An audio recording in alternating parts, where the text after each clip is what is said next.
check to make sure that our audio comes through out in the wild. And it does. Whoop-de-doo. We are streaming, but we're not quite live. Hopefully, folks will come see us, and they'll remember that tonight is Monday and that we're gaming. And remind me, fellas, to advertise for new players. So I actually had a guy who was asking about.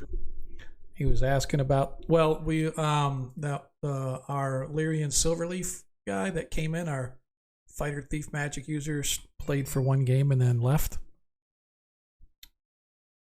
What? Yeah, told you that a while ago. Druid intimidated him. Druid did intimidate him a lot. So, but that's all right. Like I said, we'll. And I kind of feel bad because I had a guy reach out to me on Meetup where I advertised the game out there and let people know that we're playing and stuff. And he asked about the game. I'm like, sorry, man, my game right now is full, and I forgot that Lyrian is not here anymore. So it's all good. Would you meet him on? You ever done meetup.com? Yeah, I use it. For my local pre-hunt games. Yep, exactly. That's where I originally was doing it for, but then it sort of expanded out into, hey, let's go and ask people if they want to play. They advertise Adventure League. Yeah. On there too for local and stuff. Yep. We have our own community on Meetup in Hebronfield. Man, I got muscles in my body I didn't realize I had. Man.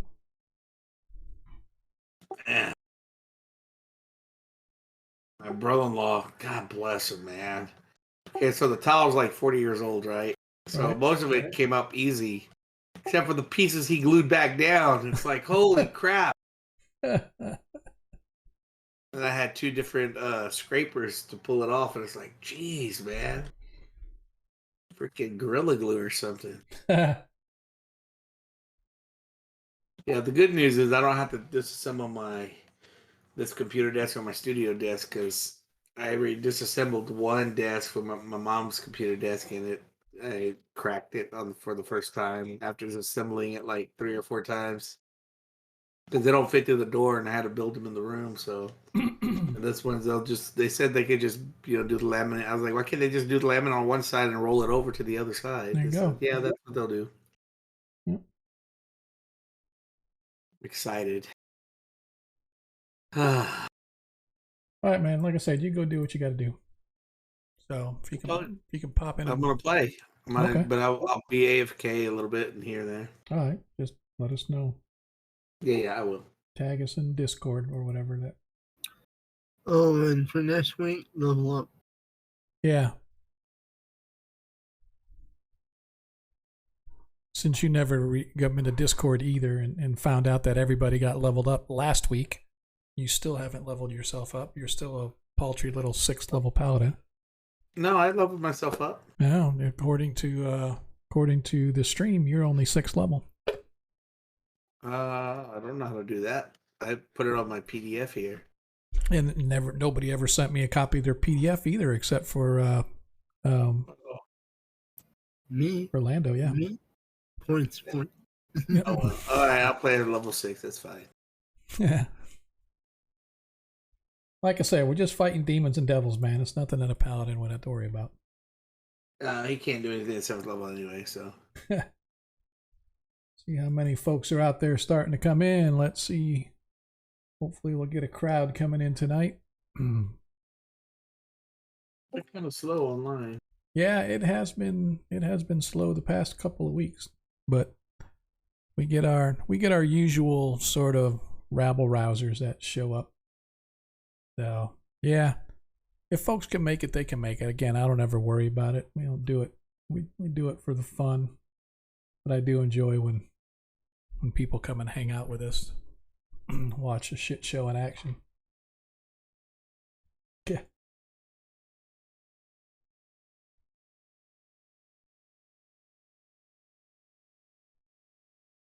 So weird, man. Apparently, it's asbestos. This whole Oh tile. no! Bite your What? tongue. Lots and lots of water. Wash it down. Well, it is what it is. I'm not too worried about it. Just don't smoke it. Yeah. Small amounts won't kill you. It's just one time. So, Yeah. When I was back in the Navy, man, that was like you pull out this lagging that's on old steam piping and stuff. Before they would let you touch it, you'd have to drill into it, take a sample to a lab, make sure it was not asbestos. If it was asbestos, they came in and taped everything off. Had to cut it out real careful so it didn't cause any dust to go around anywhere. Yeah, because when I read about it, basically it's what happens is it gets in your lungs and then it's scar tissues. And Yep, then they can cause. Yep, mesothelioma. That lung crap going on. But that's like long exposures, I think. Yeah. Yeah, dude, doing your house tile's not going to kill you. Not at all. Not at all. It'll make you wish you were dead when you're done trying to dig all that. That's why I tell my wife, I said, I'm not a super handy man. I'm super handy with the credit card, and get somebody else that can come in and do it. I know, man. Yeah. It cost me, man, $9. Damn. Yeah. $9. That's expensive. Yeah, $9. That's half expensive. was the materials and the other half was labor. I know, that's what I hate. It's like getting your car worked on. The part costs $5, the labor costs $500. And I looked around too. I mean, I could do it. It's just I don't have the time to do it. So I figure I'd save a few dollars, pull it up myself, and do the removal and stuff, and then they're gonna just come in and put it down. All right, if you guys have not logged into the Forge, if you are going to, not to say that you have to, but if you are, I'm only showing. Attack that guy with the dreads. Yeah.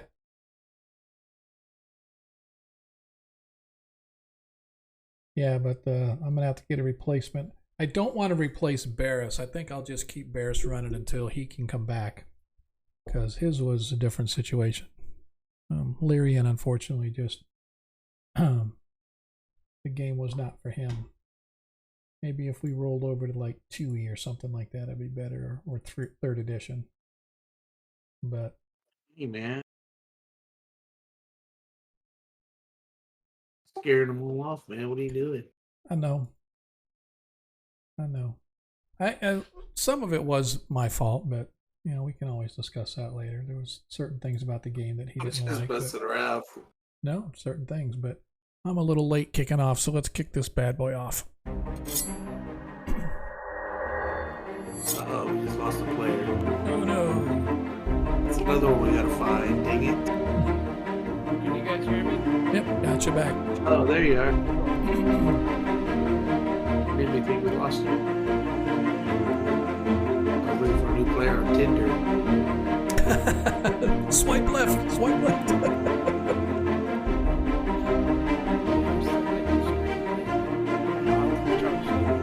Yeah, we can talk about it when we come live.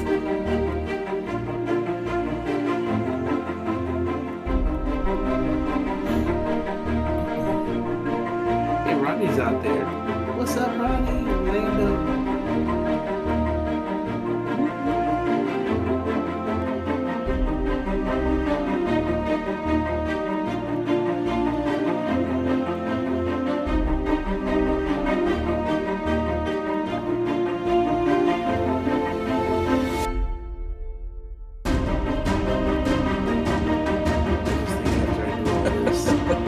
I like that eye. Oh, yeah. That's awesome. Eyes on you. Hey, thanks, Nathan, for the follow. Appreciate it.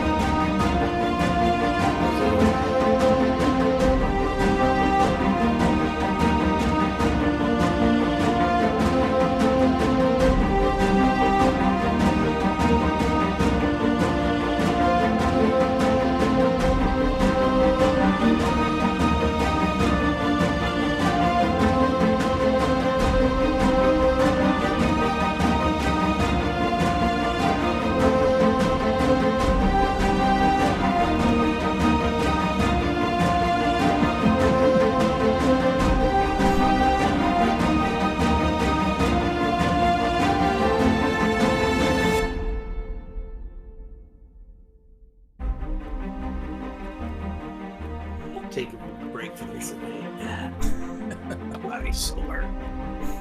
Just because you're old.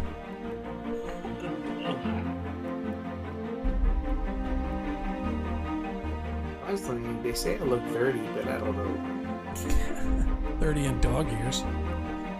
30 dog years. That's even better. What are you talking about? No. Multiply by 7. Now you look 210. Oh, Right. 30 divided by...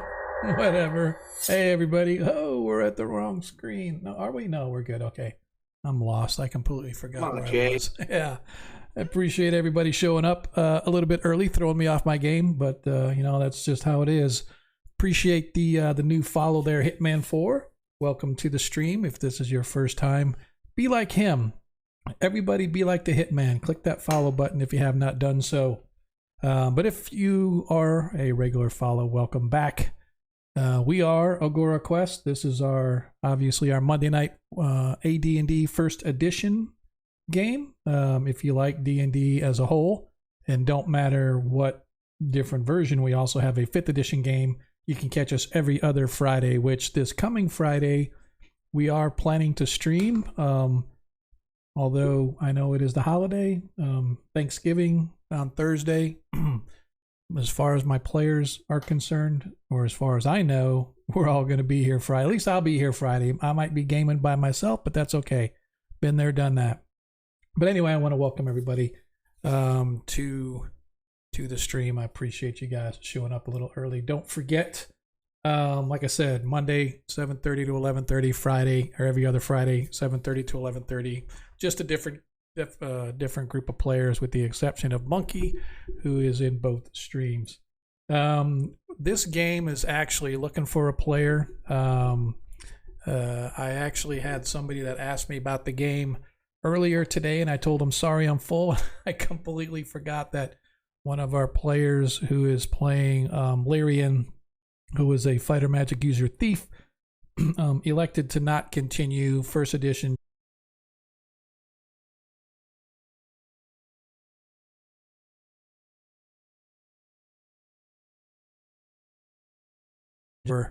That he's not coming back, so that's all right. At least I think that's how it went, or maybe I'm wrong, or I'm kind of confused on who's playing what character, just because we've had so many people kind of come and go here recently. So anyway, we're definitely looking for a magic user type. So if you're interested, reach out to us on our Discord, which, by the way, you can just go !socials, and you can see all of our links. Or if you're too lazy to do that, just scroll down to the bottom of our Twitch page and go to the About, and it's got all the links there. But for those that follow the stream, don't forget, you can trade in your tokens as you watch the stream. You earn tokens. The more you interact, the faster you earn them. If you are a subscriber, you earn them, I believe, at a 2-to-1 rate is what I got it set at right now. So the faster you earn tokens, the more you can trade them in to give our players and your humble DM nat 1s and nat 20s that they can use throughout the game, at least for this particular session. So, for example, if you feel that the party's going to need it, you just say, hey, I want to give them a nat 20. So you trade in your tokens. We approve it, give the player or players that nat 20. They can use it to supplant any role throughout the game, whether they want to do it decide before or after. So they can do that. Also, don't forget that we have in place, if you want to actually help support the stream, for every 100 bits cheered, you can give a +1 dice roll to any particular party member that you wish, or the DM as well. Now, those work a little bit differently. The tokens that you trade in, since there's no cost to those other than a little bit of your time, those only last for the stream. If you're willing to, spend that $1 or whatever it is to cheer 100 bits, those get to carry over from stream to stream. Those you cannot donate to the quote-unquote party. You have to pick a specific player or the DM to get that to. And before I forget, as of right now, the DM still has a +2. Barris has a +5 and a +1. Deglin has a +1. Lyrian has a +1. Ronnie, you have a +3. Varus, you have a +1. And Zadkiel, you have a +2. So those were all from cheers and donations throughout the course of the game, and the players can use those +1s to bump up or bump down any roll during the course of the game up to a maximum of 5. So as I said, Barris, for example, he has a +5 and a +1. He can use all of his +5 on one roll if he wants, or he could use a subset of that, but he can't use the 5 and the 1 in combination because they're two separates. So anyway, that's basically how it works. I keep track of that. Doesn't really matter. All you have to know is that if you want to help support the stream, cheer those 100 bits for any player that you want, and they get that +1, and we'll just tally those as they go. What else do we have to talk? Let's see. If I've already talked about it, if you haven't followed, hit that follow button. If you want to really help support the stream, hit that subscribe button. If you're not into a recurring subscription, that's totally okay. Just go to our page and there's a tip jar there. Tip jar is actually really nice because for anybody on Twitch, this goes, if they have a tip jar, it's actually better to give them a tip for $5, $6, $7, whatever it costs to subscribe, because instead of Twitch taking a cut, there's like a small percentage fee that the credit processor takes. So for example, if you use PayPal, they'll take like out of the $5, they may take 50 cents or whatever it is as a processing fee. I know that I got a tip for like 200 something last year, and they took like $3, and then the rest came to me, as opposed to Twitch takes like 50%, right? So yeah, I totally encourage people to use those tip jars if you haven't used those, and the stream has one set up. Totally recommend that you do that. So we do that here. We also have a merch page if you want to go check out our merch. We got all kinds of ways you can help support the stream, but the way you can really support is word of mouth. Get out there, let people know what we do, how we play. We are not a professional group at all. It's just me and some guys that are playing. Obviously, I'm the only one on camera. The players play behind the scenes, and we have a good time doing so. So welcome, everybody, back to Agora Quest First Edition. Last thing I want to talk about is our teams page. If you are a Greyhawk person or you like Greyhawk, there are all kinds of Greyhawk content providers out there, but you can go to the twitch.tv/team/Greyhawk Creatives. You see the logo right there on our stream right now, hopefully. Go to the Greyhawk Creatives page. There's a lot of great content providers out there up and down the stream list. I highly encourage you to go check those guys out. Some really good folks too.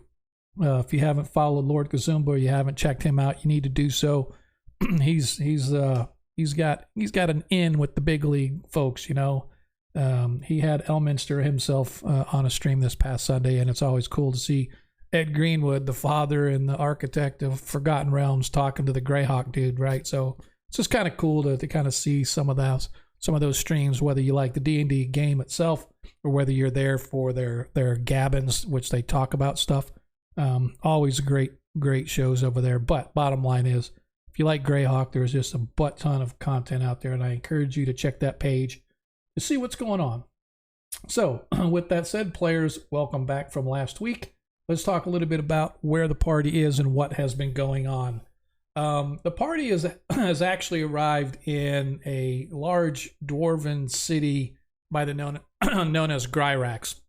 Gryrax is the largest port city of the Ulek, or the southern Ulek states. There's 3 Ulek states in the world of Greyhawk. The dwarven kingdom is called the Principality of Ulek, and its largest port is known as Gryrax. It's literally a metropolitan area, probably 30,000 inhabitants, the vast majority, are human and dwarf, although there is a pretty good contingent of gnomes and halflings. Elves, while they are in the city and they do hold relative positions of power at various locations, it's not quite as affluent as it is in some of the other nearby nations, particularly the Duchy of Ulek, which is obviously primarily elf. There are really no humanoids other than maybe the occasional half-orc. but those are kind of like the bastard stepchildren, and are treated as such by the dwarves. Just because to the east you've got the Pomars, where the orc armies are constantly pressing on their borders, which brings us to what has been going on recently in the city. So having arrived in Gryrax, home to the palace of His Serene Highness Prince Olenstad Korund. The party found shelter in the form of warm beds, good food at a place known as the Double Rose. Its proprietor, a former adventurer named Ian Fenreaver, regaled them with the tale of his last sojourn into the deep Amedio jungle to the south, where he and his expedition were beset by vicious snake people who killed the entirety of his group. And to this day, he doesn't know how or why the gods spared him, but after doing so, he swore off the adventuring life, looking instead to establish himself as a reputable business owner here in the center of the city of Gryrax.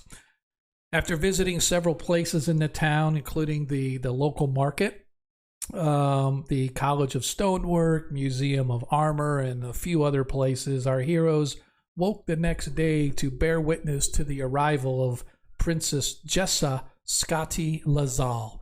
Now, Jessa Scotti Lazal is the second daughter of the King of Keeland, who is an ally of the dwarven nation of the Principality of Ulek. And so the king, or the Prince Korend, has invited the princess here as sort of a what's the word I'm looking for? A diplomatic mission in order to perhaps woo the king of Keeland into helping the Principality of Ulek bolster its borders against the invading hordes from the Pomars. And so Princess Jessa Scotti arrived, and the Prince of the Ulek states here is showing her off in this parade as it works its way from the palace around town. While with all the pomp and circumstance that one might expect for such an event, the party spotted a group of masked, robed people moving their way in and out of the crowd, sort of trying to make it look like they were part of the masked and colorful performers, when in fact they had some insidious mission underfoot. And the party spotted them before anything actually happened, and so warning the guards and leaping into action, the party went to stop whatever was about to happen, but they were just a step too late, as suddenly these robed and masked figures began hooting and hollering and attacking just people in the crowd. They attacked soldiers and ever so swiftly began to descend on the prince's carriage, where the dwarven prince and the Princess Jessa were. And so the party leapt, as I said, into action and ended up beating back the attackers, slaying all of them except for a couple who managed to magically hold and eventually subdue, so at least they could have prisoners which the dwarf could talk to figure out who they were and what was actually going on. And so the biggest thing that the party found was that this cult, or these attackers, bandits, whoever they were, had this strange snake tattoo that sort of wound across their body and then wound up with the snake head right at the base of their skull. And as a quote-unquote reward for stopping what could have been something much worse, the party has now been charged with the safety of Princess Jessa, along with her handmaiden, a young girl by the name of Alyssa Nahili. For the next week, should, of course, the princess recover, which I forgot to mention, it was discovered that the attack wasn't on the dwarf prince. It was actually an attack upon the young princess, and she was struck by a poisoned dart. And fortunately, they got to her in time, but they believe during their investigation that the dart was mostly a sleeping type of a poison, not a deadly poison. And so fortunate for that. But be that as it may, the party for the next week while she is here in town, should she recover from the poison running through her veins, they are to be with her wherever and whenever she leaves the palace grounds. While she's in the palace, she's under the watchful care of the palatial guard. Once she leaves or desires to leave or goes about whatever princesses do during the day, the party is to remain watchful guard over her. Now, that being said, party, it was never discussed. Does that mean just one of you has to go with her or all of you have to go? That's the decision that the party will have to make. But anyway, should any harm come to the princess, the prince of the Ulek state has made it clear that the party can and will face the ultimate price should they fail and any harm come to the princess. So that's kind of where we left off as you were standing within the princess's chambers with her handmaiden. Yes, please. With her handmaiden here in the palace is where you guys now find yourselves standing. And a couple things that I want to start off with tonight. First and foremost being, for those that are, if you guys are logged into, and I think everybody's logged in to into the Forge, if you go to the journal, you can see that I've created a new folder for Gryrax, and you guys should be able to see that I have opened up some of those for you guys to see. And so I'm actually going to show them here. First of all, this is Alyssa. This is the handmaiden of the princess. So this is Alyssa Nehali. Let's see. Ian Fenreaver. Ian Fenreaver is the owner of the Double Rose, the inn where you guys are currently staying, and the one who regaled you, as I said, with stories of his exploit up until the time he was attacked and killed by the snake people. Well, he wasn't, but his company of people were down in the Omedio jungle. Prince Olenstad, this is the dwarven prince of the Ulek states, pushing 450 some years old now, I believe. And last but not least, Princess Jessa, the blonde-haired, blue-eyed beauty, second daughter to the king of Keeland. And so those are some of the folks that you have had a chance to meet since you have been here. And there are probably more of which you guys get to meet. So it is currently right now the 6th day of Patchwall. The princess has been here for 1 day. She arrived on the 5th yesterday. That's when the attack happened. Today is the 6th. It is the morning, about 10:30 in the morning, as you guys, the prince has just left your company, leaving you with the princess and her handmaiden to whatever it is you guys need to do or what you intend to do regarding the attack, investigation, whatever it is that you guys want to do for today. The princess is currently still tossing and turning in her bed. Looks like she's not getting a very good night's sleep. She appears to have some kind of dreams going on. Okay, so that's the first thing that I wanted to talk about. The second, and to me, one of the more important and exciting things that I would like to talk about is one of our well-known stream supporters, Cannibal. For those that know him, Troy. Troy is like the supporter of all supporters. He went out and if I'm going to zoom out here real quick for the map. So this map of Gryrax, I used an automated sort of generator when I created this, right? So I just put in some details on what I wanted, and it generated a bunch of maps, and I finally picked one that I wanted to use for the city of Gryrax, right? So this is what I was going to use. And then I put, as you can see, I put some locations on there and whatnot. You can zoom in really good. It's a pretty high-res map.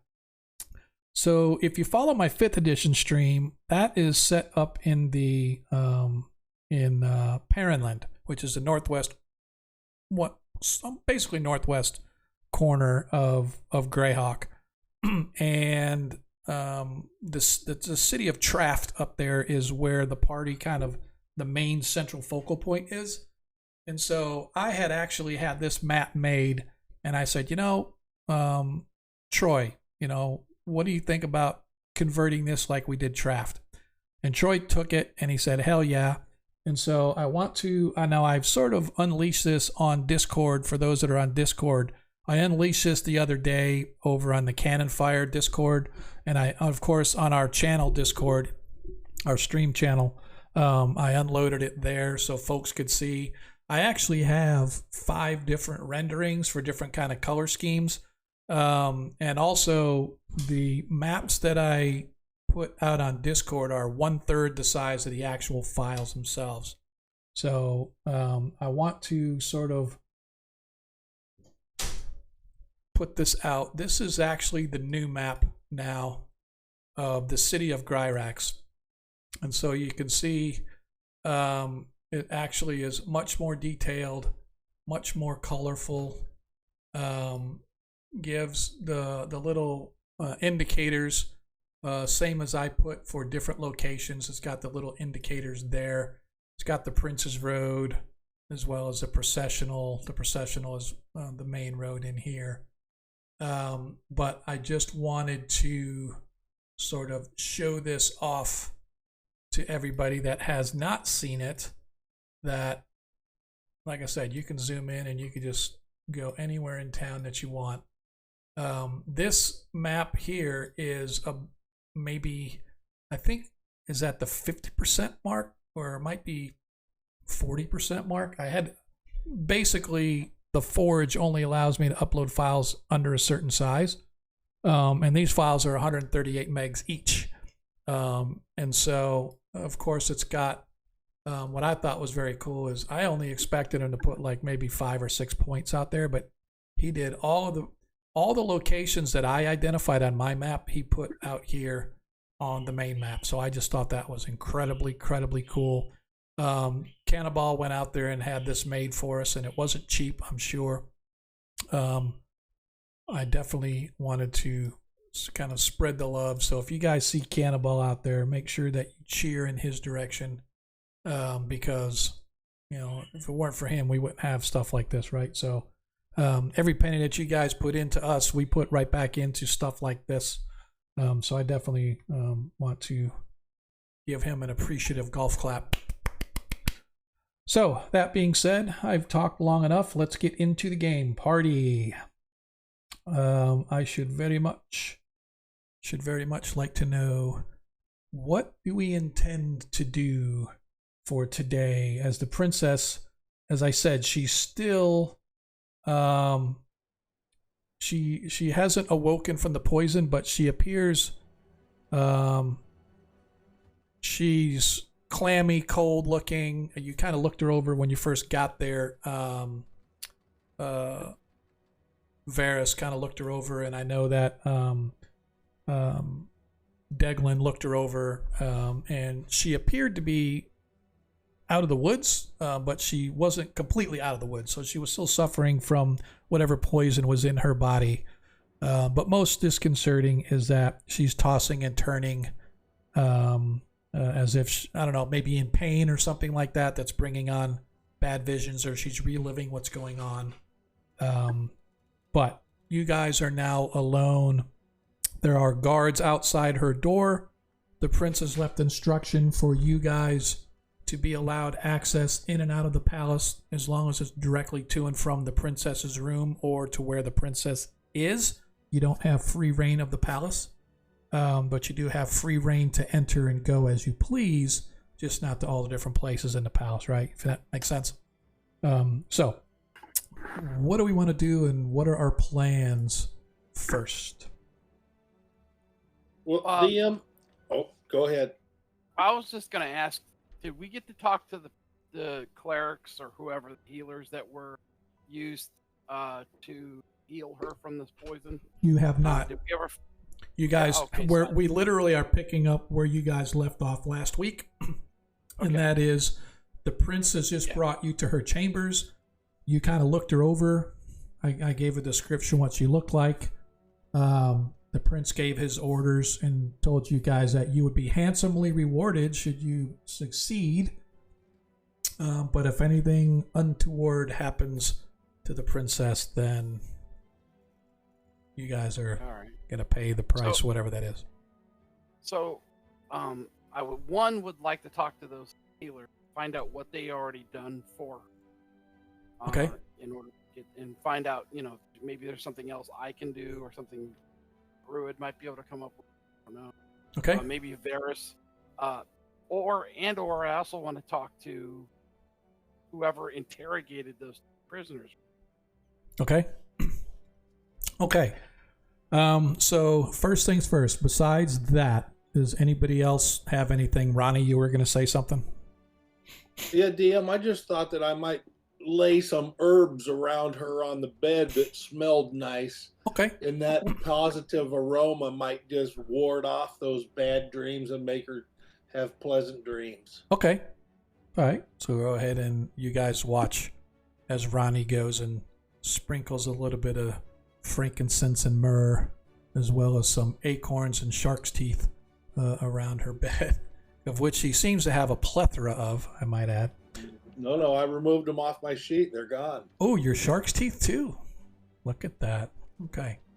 But anyway, yeah, so you go ahead and do that. Varys, was there anything, or Monkey, if you're here, is there anything that you wanted to do while we were... Well,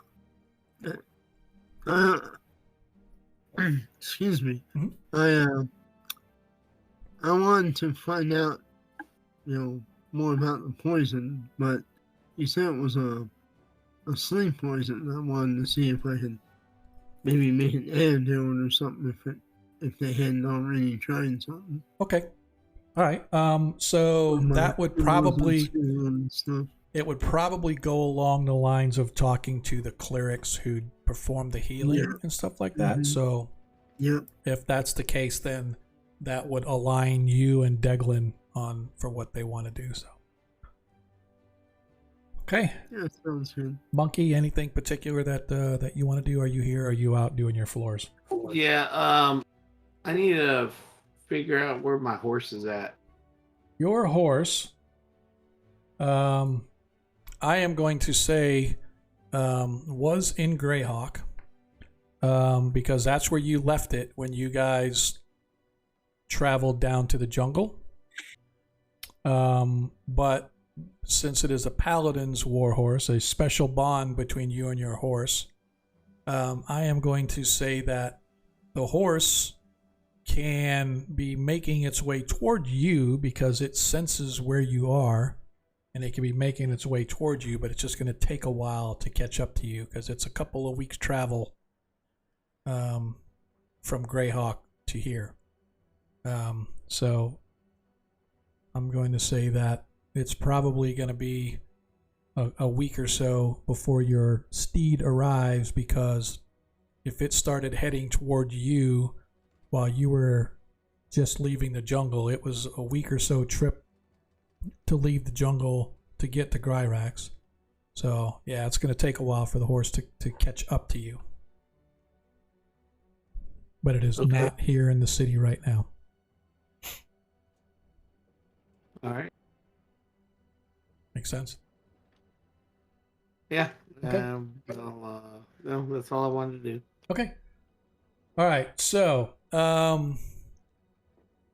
what about... let's say, so you guys are going to leave the princess and you are going to... her handmaiden, Alyssa, looks at you and bids you good day as she steps back to the princess, and you see she has kind of a damp towelette. There's a water bowl on the bedside, and she sort of dips it in some cool water, and she kind of wipes the brow, and it appears to be trying to keep the princess cool and comfortable even while she's tossing and turning in bed. But you guys depart, leaving her to attend her mistress, and a guard escorts you to the main floor, on the main floor, off to the right-hand side, toward the back, there is a small chapel dedicated to the prince's favored god of Moradin.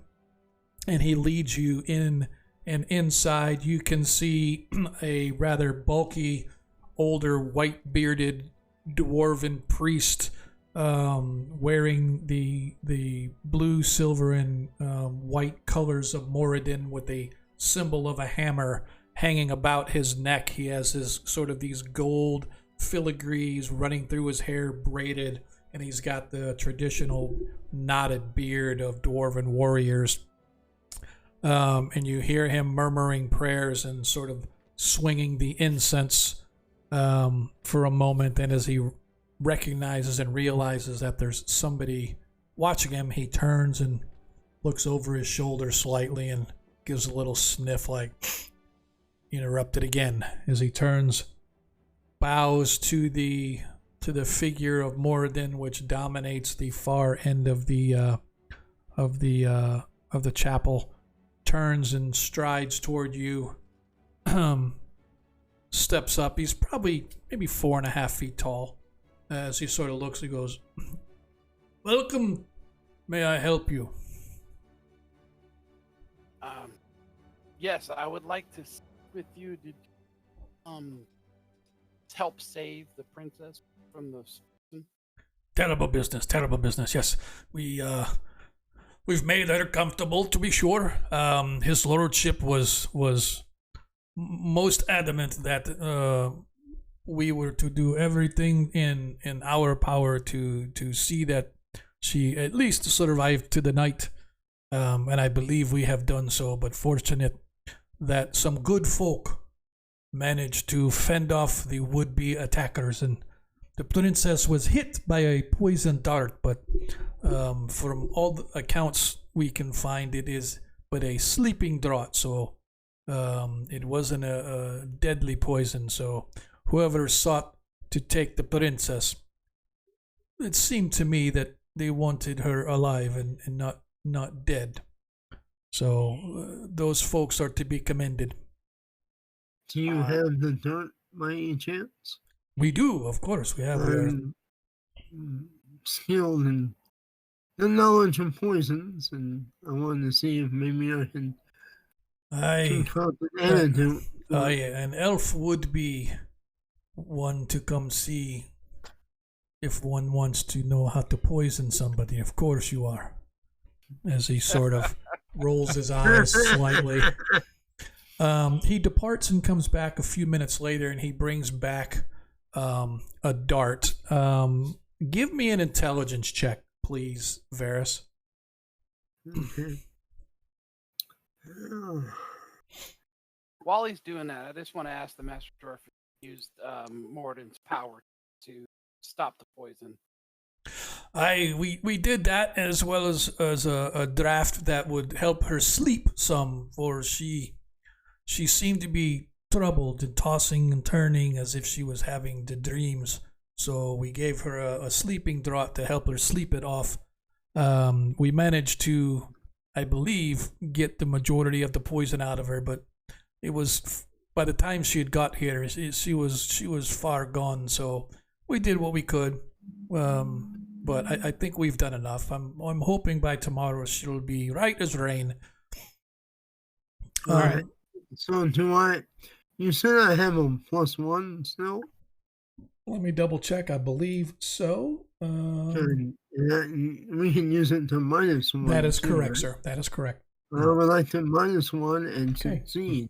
Okay. On this. All right. So, so as you look at the dart, it looks,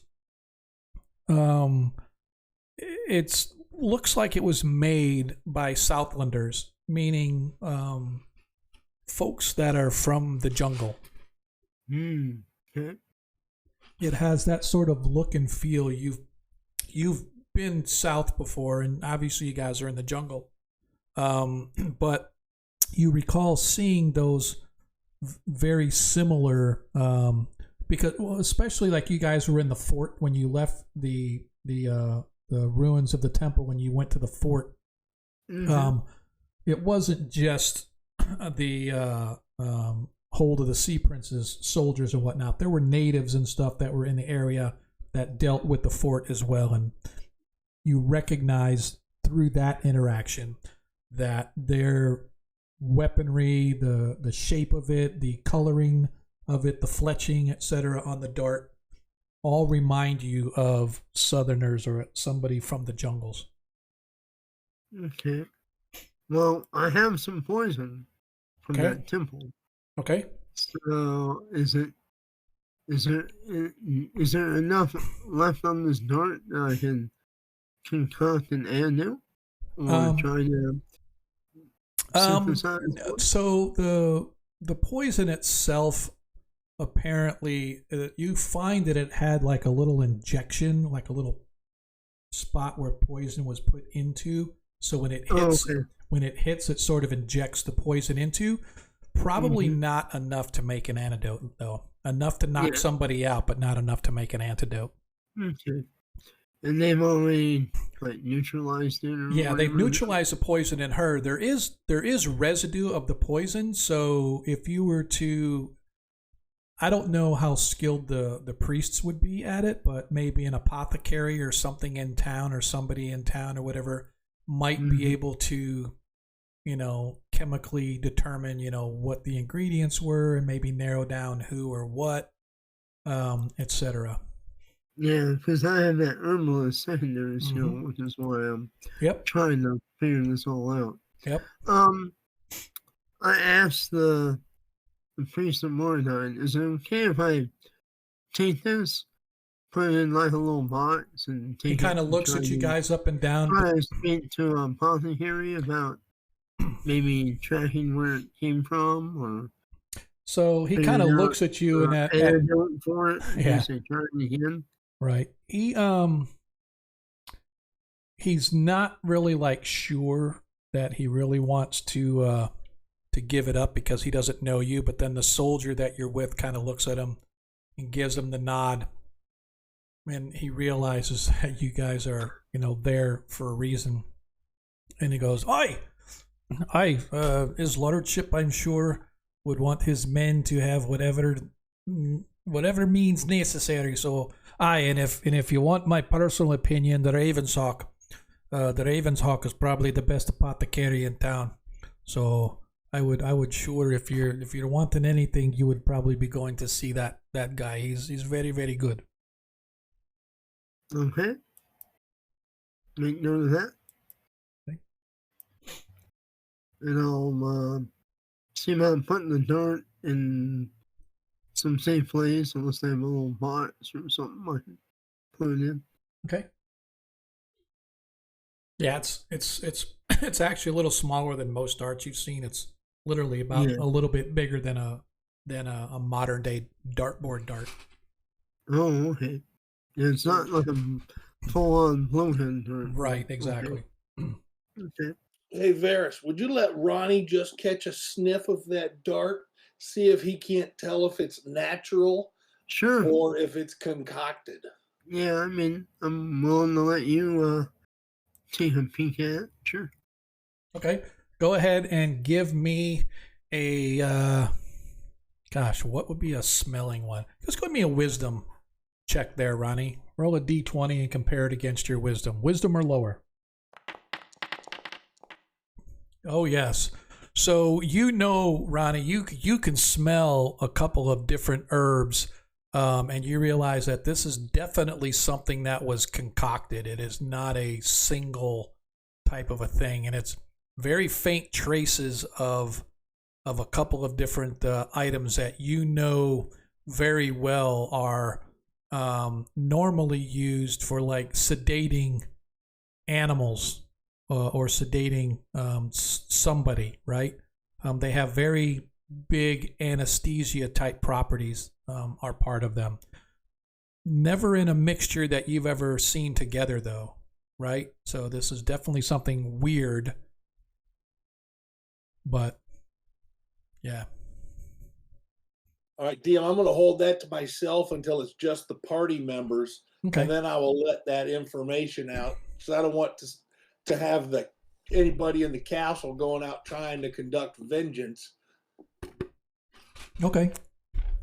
All right. So after you guys are done discussing your business with the priest of Mortarden, he bids you good day and he returns to his attendants, and bids you good luck in your investigation as you are led out of the temple back into the main courtyard area of the castle.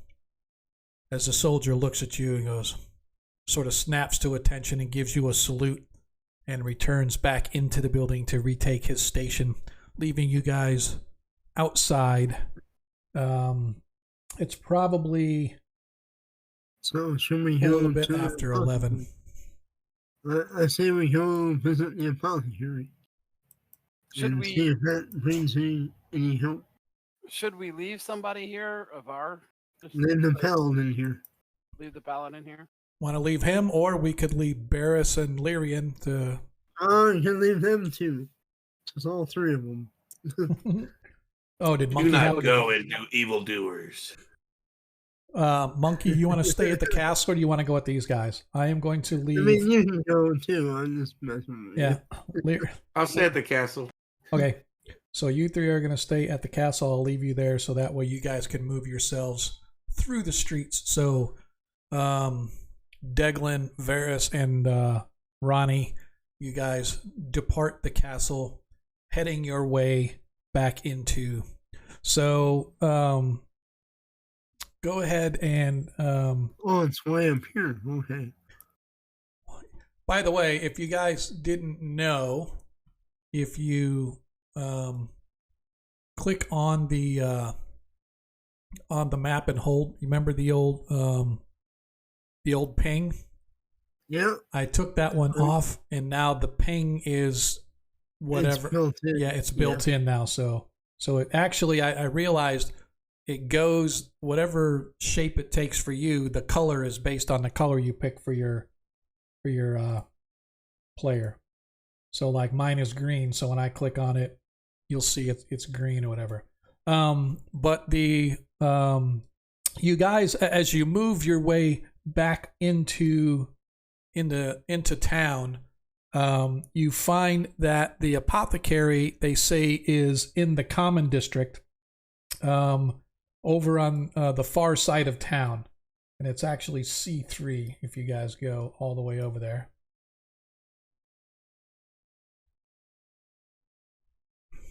You can follow the road. Yep. I looked around and found it. Yep. Asking around, it takes you guys a little over an hour to figure out what's that. Yeah. Well, it's not just that, but it's actually asking around and stuff too. Ronnie didn't show, so I'll move. I was messing with my colors and you guys moved out. I don't know where you went. Oh, if you zoom out the map, you can see they're all the way up here at the top of the map where I'm clicking. As Ronnie looks up and says, "Where'd they go?" Now I got to mess with my colors again. Ronnie's got blue balls. That's what it looks like to me. He's all blue. All right. So you we don't have 3,000. Bummer. That's okay, Excel. Just keep interacting with the stream and keep doing what you're doing, man, and eventually those tokens will come back. Looks like Agamaran gave a nat 20 about 12 minutes ago for the party. So the party now has a nat 20 from Agamaran. Thank you, sir. Appreciate that. Let me track that. I was going to say that. Yep, I need to put that on the session here. So I don't know why I didn't have it. There we go. I never I have this little chart that I copy from session to session. I just never copied it over this time. So right now the party has a nat 20. Thank you, Agamaran. I apologize for belatedly but I appreciate that. So, that being said, the party, you now have made your way across, and as you approach, you can see that this apothecary is a well-established building in a center of town, right on the block, and hanging. It's has the big sign sort of hanging out, and it's painted with what looks to be a figure of a raven on it. And you have obviously found the location of what is known as Raven's Hawk Apothecary. Stepping in through the door, it's very dark inside. The leaded glass that allows light to come in is sort of filtered as it's a very dark leaded. So it's, like I said, it's sort of very dingy. And as you step inside, a very earthy sort of smell kind of emanates from the various herbs and whatnot that are growing in the various pots. Ronnie, you immediately pick out probably 24 different plants, flora and fauna, including fungus and whatnot growing. You can hear the bubbling of pots of boiling liquids and whatever coming from within. And as you sort of step in, this old man, human, sort of hunched over, his hair thinning white, with this little wisps of white across the top, revealing a pocked sort of bald skull where with age marks, sort of large dark brown age marks on his head and his face and his hands. He just sort of peeks around a corner and looks and goes, "Welcome to my shop, gentlemen. How may Raven's Hawk serve you today?"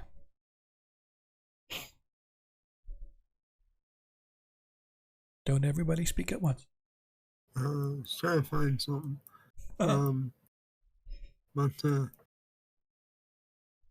Well, hello. We came to speak to you about something. Okay. We are doing some investigation concerning the near assassination of the princess. That his eyes kind of he sort of tilts his head a little bit, and his one eyebrow kind of goes up, and he goes, "Nasty business. I surely hope that the young girl is okay." Well, we would like more information. I've identified the poison, or at least some of it, and I'd like to know if you can find out enough from this dart that was used on her to concoct an antidote that we can make a supply of in case they attempt it again, or in case anyone else is hit with such an item. As he sort of shuffles over to you slowly, you could see that his clothes are... I assume the prince is probably wanting this information as well. So he kind of nods as he's walking toward you. You could see that he's wearing just plain clothes, loosely hanging on him. He's like stick figure thin, but even so, he's sort of hunched as he walks over, and as he gets... is he human? He is human. Okay. He is human. He's probably in his early 80s, pushing 90. Yeah. And he shuffles, and he kind of he sort of shuffles over to you, and he gets near, and his hand just sort of comes out, just like he's flopping it down on a desk, reaching out. "May I?" I carefully let him look at the item in the box. Okay. And say, I think we should also ask him if once he identifies it, if he's sold any of the ingredients for that type of poison? Well, I mean, if they found it from the native land, they may Yeah. have more of it on them. But But yeah, that'll tell us if he hasn't sold any of that. Then that'll Yeah. tell us it came from the native land, and then, or if he has sold it, that somebody has actually been making it there in town, so that they might still be in. yeah, I mean, yeah. Okay. Let me see. So he sort of takes it. He reaches in and he goes to take. He goes. Yeah, Um, I'm watching carefully. he sort of sniffs it. This unusual mix. Perhaps Topor? Could not be. Let me check. As he moves back over to his lab area, and as I said, you walk in, you can see that there are little,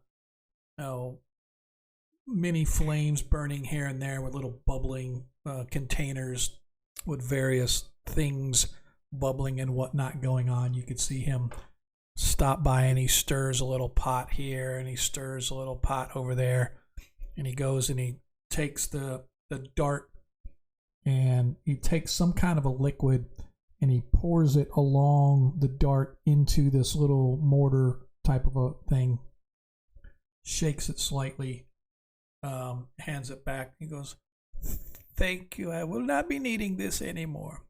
And he begins to do whatever chemists do as he grabs various items from little containers, a pinch of this, a pinch of that, a little dash of this and a dash of that, and he sort of stirs it up, and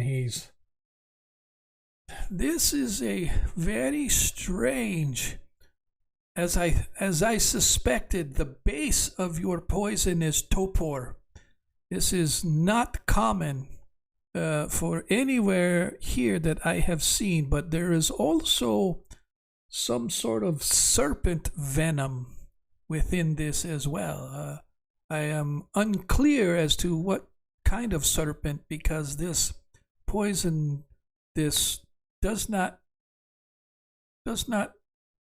seem to correspond to anything I have encountered. Some perhaps exotic snake creature of some kind, something that is not native, at least to me. I am merely knowing what I know from these lands, so perhaps this is a serpent from someplace far away that I have never seen before, but it is not a common type of a snake that could perhaps create this. But the mixture with Topor is not deadly.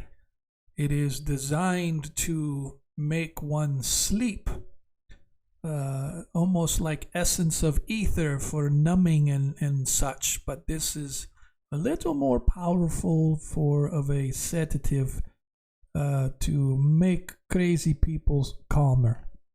But the mixture is ingenious with this snake venom that gives it more potency to quicker attack the body than Topor normally would. This is fascinating. If you find the owner, the designer of this, I would much like to discuss with this person, because it is fascinating what they have been able to do in the mixing of these two.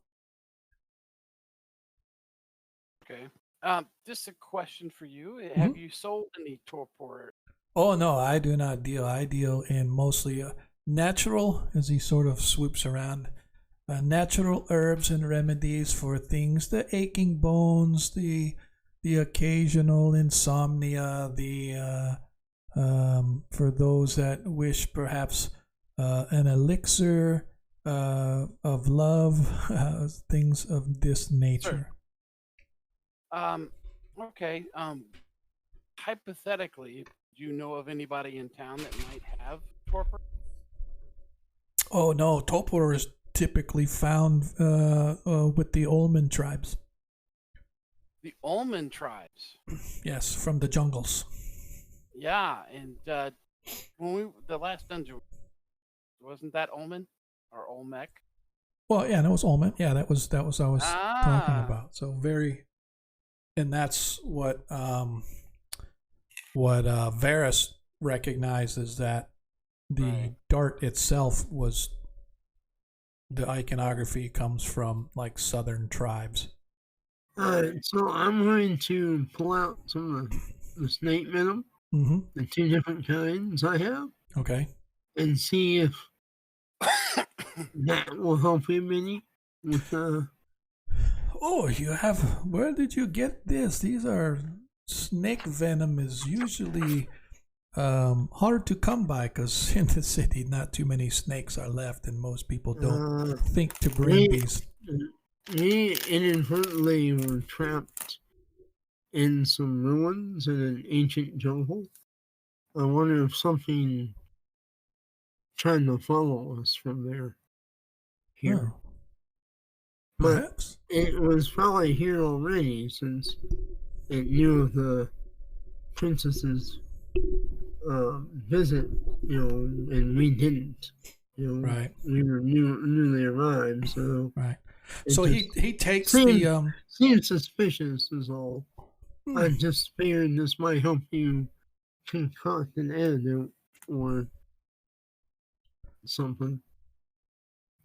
So he goes, I'm not sure. It would take me a little bit to decide or to determine if this snake venom with the topor is the same as these snake venoms that you have here. But certainly I could make an antidote for the 2 venoms you have. This mixture with the topor and this other unknown, if it is not one of these, then making an antidote is certainly much more difficult because of the limited amount of the substance that I have to work with. Of course, yes. Mm-hmm. How much would that cost us? So if you wish to have a antidote for these specific ones, I could probably give you a deal 2 for 1 for a total of 50 gold in materials and time, maybe 2 days to make the antidote for these specific ones for the topor, unless one of these is that snake venom in this, then for this I cannot do anything. But if I am able to make a antidote for the topor snake venom combination, that would be 50 gold by itself, for that is something new and unseen and would take a little more time for me to do, perhaps 3 or 4 days. But let me look at what we have, and then I can let you know. So if you wish to come back tomorrow, I can give you more details. If you wish to not, then you can come back at your leisure. That sounds cool. Did you want to do that, Varys? Yeah. That way we could poison somebody and then unpoison them if we wanted. Yeah, well, I mean, what? So we have a potion of Nihil poison, which is a sleep poison. The other one's a fatal poison. And I actually have a 3rd poison from another adventure, but that's not a snake one. So 2 snake ones, one's a sleep and one's a fatal poison. Which one was the 2-headed snake? That's probably the fatal one. Yeah, the Naga was the sleep poison. Yep. Well, if you want that, we could, that'd probably be a good idea to have an antidote Yep. standing by. And then if he can put the 2 together and figure it out, that would be a really rare circumstance. But yeah, well, I mean, I figured you would try. Yeah, it's what playing the game's about. Yeah. Tell him he can get word back to us at either the inn that we're staying at or at the castle. Or at the castle. Yeah, palace, whatever it is. Or you could come back tomorrow. I'll just come back tomorrow. That would be so much easier for me, trust me. Yeah. I give him 50 gold, and say, if you don't need it, I'm put it toward buying something from you. Okay. All right. Cool. So, Because I'm sure he's got potions and salves and things that might be useful. right. Okay. All right. So that being said, you guys depart the Raven's Hawk Apothecary. Head back to the castle. Or... It's about It's about 1 in the afternoon now, a little past lunchtime. So what do we want to do? Well, if we head back to the castle, we can meet up with the. But I had an idea. Maybe I don't know if poking our nose around is a good idea, but if we talk with the Thief Guild here, Varys, then they might be able to give you some info on who might have done this. Yeah. If they're not directly responsible themselves. Yeah, I mean, then, yeah. So I had an invite from one of them, I believe. I don't know if it's something that'll work out or not, but I figure I can look into it and see. Okay. See if I can get see if they know something. Do you want us to come with? Probably best you not. That's what I was thinking. Because they're probably going to barely talk to me as it is. Because, I'm an outsider. Right. We'll see. Or, do we have any gems in the bag of holding? Like I can take an offering to any help. gems specifically? Yeah, like a couple, like 100 gold piece one or something I can take to help, loosen their tongues and make them a little more amicable. Okay. Let me look. I don't. Or 50 gold or something. So, I don't want to try and hand them 10. Yeah, we got it's not quite. It's 1,975 party gold sitting in that bag. I could give you a couple of acorns if that would help. I mean, they might laugh at those. Yeah. And then stab me repeatedly. Yeah, just take some of the party gold out of the bag of holding. Okay. I'll take 100. Yeah, that's probably. You don't want to be cheap either. So. Yep. Okay. So you guys part ways. The rest of us. Yeah, the rest of us should go, I guess, back to the castle. Okay. Yep. I'm going to go see if I can find this place that I had that note slipped to me before we ended up in the fight with all the would-be assassins. Right. Yep. All right. So, Ronnie, you and Deglin make your way back to the castle. Varys, where are you headed to? I don't remember what the note said, but I'm going to try Did you write it down? No. It said something about... Can't remember. It was something about in darkness go here. For all intents purposes, basically the note said, if you need some help or need some information, go to the wrap. Yeah, I'm going to see if I can figure out what that is. Okay. Go ahead and give me a search check, please. Just a D6 search.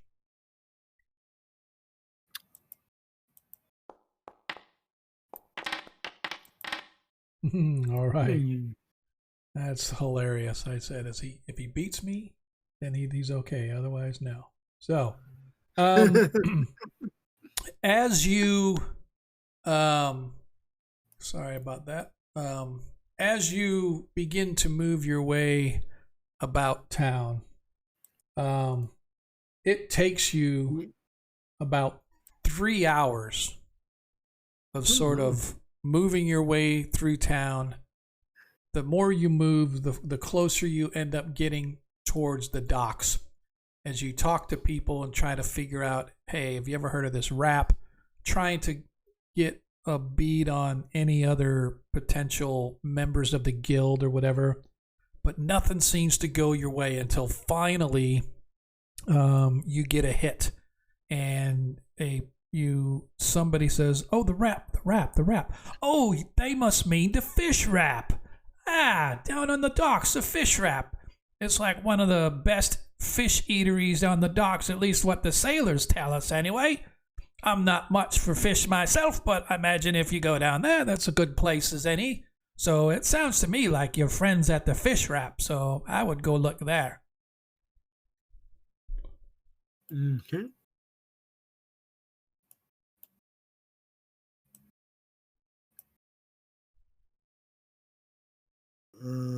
So what you said, dots? I'm looking more, because I don't see it on your.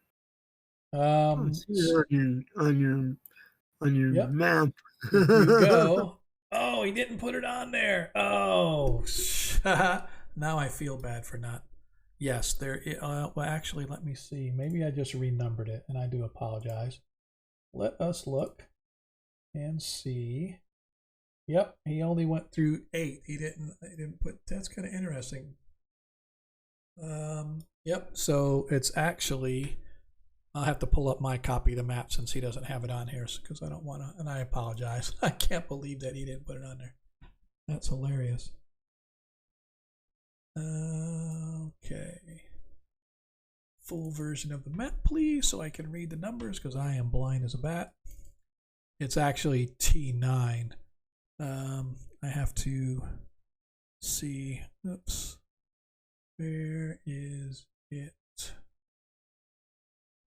And I'm sorry. Unprepared as always. Give me just a second here. Okay. Here. 21 shots. Do. Maps. There we go. Pyrax. Locations. No districts. Yep, that's what I thought. Okay, it's right between the first two. Okay. And I'm going to have to, fortunately, I got the PSDs for these, so I can add it if I want. It is, where are you? Right down here. You can see where I'm, I'll move you down there since you might not have seen me when I was. I'll move you right there. Yeah, your map's kind of big. Yep. So it's literally right there. Right there? Oh, yeah. Yep, that is the fish wrap. And I do apologize. I will make sure that I get a little fix on there, but so as you look, and it smells like fish down here as well because down on the docks over in this area, you can see they've got warehouses and the fishermen bringing in their stuff, and so not only are the ships being unloaded, but the fish are being unloaded into the fish houses, and of course the fish wrap gets their fresh fish directly from the catch of the day, so to speak. And so it's very, very briny, very fishy smelling as you sort of step through this low doorway kind of gets inside. They've got windows open. They don't have glass windows, but they got like wood panels, like shutters and stuff that are thrown open to allow open light to get inside. But even so, the filtered light inside still makes it rather dark and dingy. You can see that the place is sort of half full. It probably holds maybe 40, 50 people, but there's maybe 15, 20 folks in here, sort of, all in amongst themselves, kind of chit-chatting and whatnot, laughing and drinking and having their early evening meal. typical bar setup across the far wall and whatnot, with little kitchen doors leading into the back for bringing out folks that may want food and stuff. And like I said, you can smell the cooking of fish, which apparently is the main staple of this place. However, sitting over in a corner, as soon as you step through the door, you can see a woman, red hair, sort of, pulled back tightly into a tight tail, wearing leather armor, has like bracelets and whatnot. You can see just from the outline of her boot, she's probably got a couple of daggers down in her boot, but she flashes a cant symbol, indicating that she is a member of a local guild. You recognize it as something that most rogues or members of guild will do. Anytime somebody comes through the door, it's almost like a reflex. They kind of flash that so that people walking in, if they are members of the guild, they recognize right away who might be in the guild. Mm-hmm. And so you immediately recognize her. Yeah, I smile and flash a symbol, or do the sign language that yep. I'm looking for you, and she sort of nods. Not a member, but I'm looking. Right. So as you step over, you can see that's, like I said, she's got this red hair pulled back in a tight tail in the back. The little wisps. She is. I just put a picture up of her on the on the journal. You can see that the leather armor that she wears is brownish red in tint as you sort of step up, and she nods and sort of gestures to the other side of the table. I smile and sit down. Don't get many elves in this part of the town. What brings you here? Well, I'm new in town. Only been here a couple of days. Mm-hmm. But I've been. You may have heard about a little ruckus with visiting dignitary. Aye, the princess. Yes. You was involved with that? My companions and I prevented something worse from happening. We're the ones that interceded. And she appears to have been the target of these ne'er-do-wells. And these ne'er-do-wells, they didn't have anything to do with snakes, did they? Yes, that's why I'm here. I'd like to talk with you or someone that may have information in the guild to perhaps help with the investigation about finding them and dealing with them. The guild typically likes to stay out of these matters, but this one's a little personal for me. So yeah, I could give you information. I not know much that I can do, but I could give you what I know, what we've seen, what's going on. But I can guarantee you those above me, they're not going to give a rat's ass about some princess that's not even our princess. Fair enough. I'm willing to help things work a little better in the information department. I have a tithe or a gift to maybe help convince you. Oh, don't get me wrong, Elf. I'm not concerned with your coin or your gifts or your paltries. You just find out who's behind it. I lost a friend to these wicked folk. I want to see him. Aye? Yes. Aye, I'm not looking for... Although, can buy a lady a drink, can't you? Oh, certainly. As she flags down. You're quite lovely. She flags down the bartender to bring a couple ales across. I'm not sure if you've heard or not, but folks been dying quite unexpectedly. Yes. Parts of their bodies gone missing, mainly their skin and their hearts. Yes. Their hearts have been told. Yeah, something about a snake cult in town. I've heard folk describe them. Never seen them myself until apparently two of the bastards are holed up in the prison cells now. But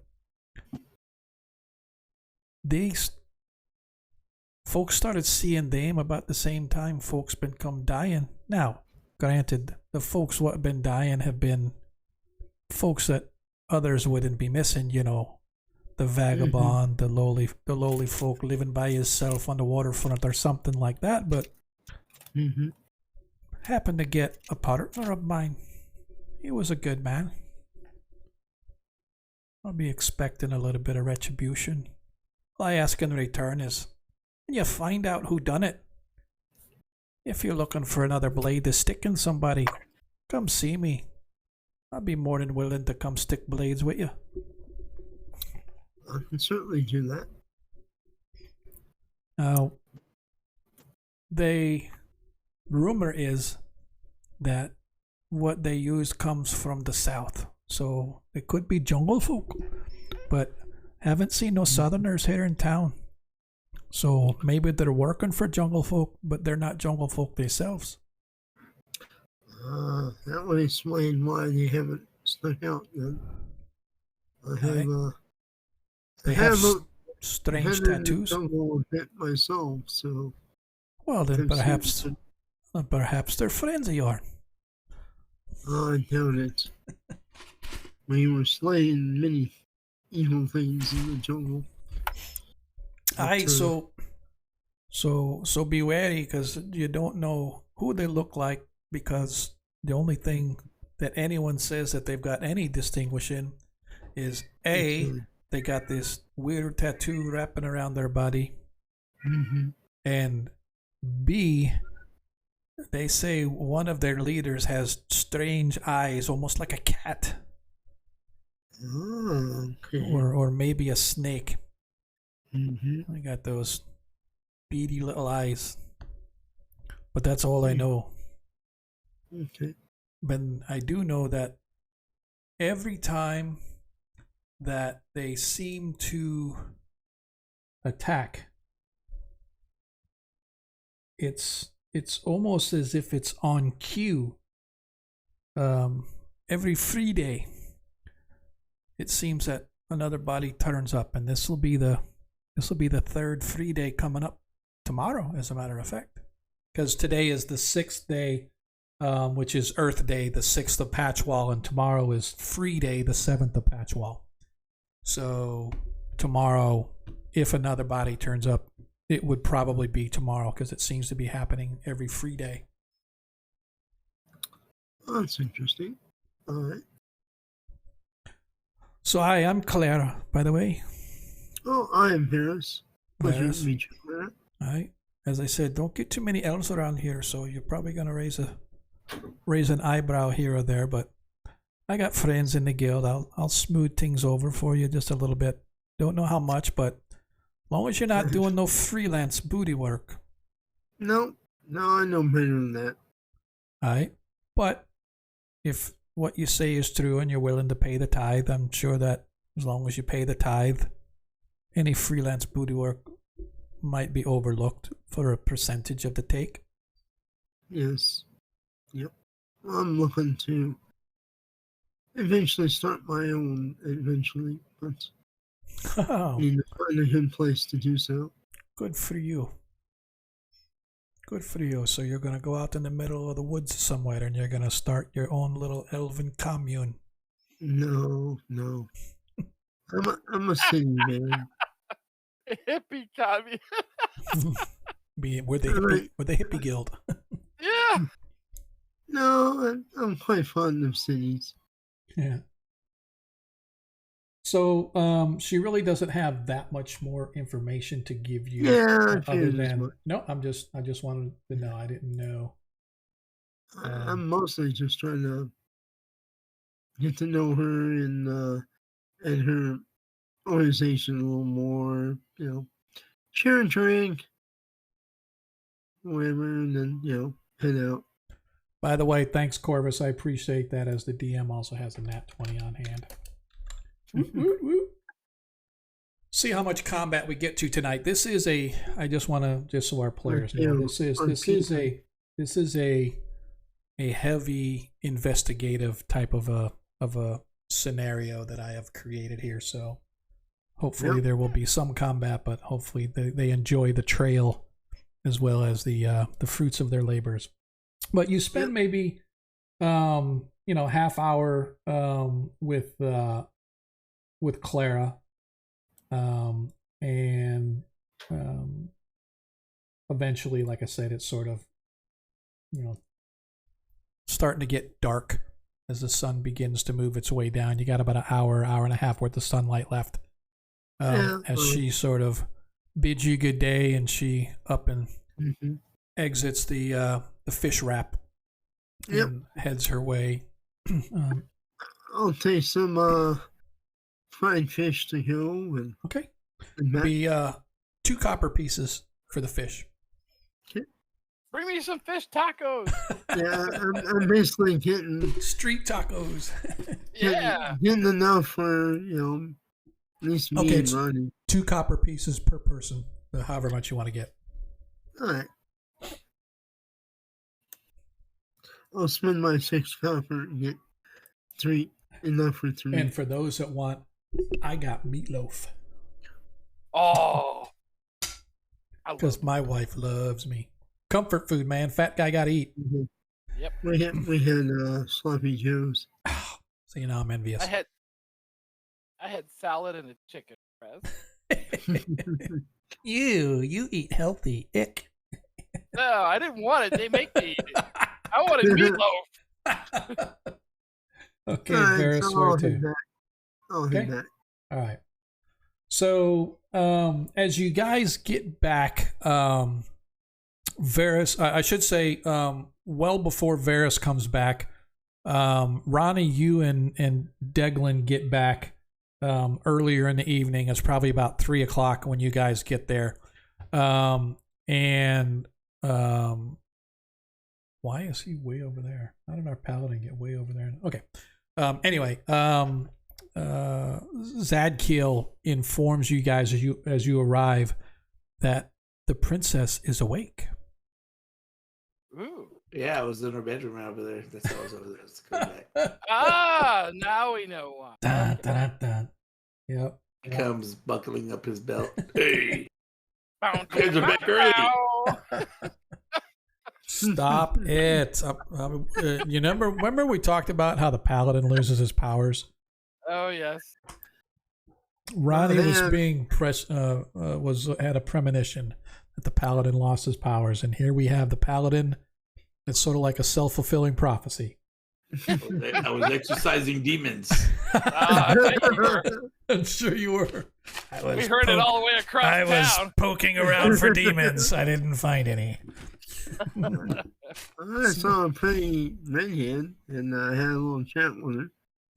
And she apparently has a beef against this snake cult. They killed a friend, partner of hers. And she didn't know a whole lot, but she knew, that they apparently are tattooed like the ones we found, the strange snake symbol. And their leader either has snake eyes or cat eyes. And they seem to do these assassination killings on the third day of the.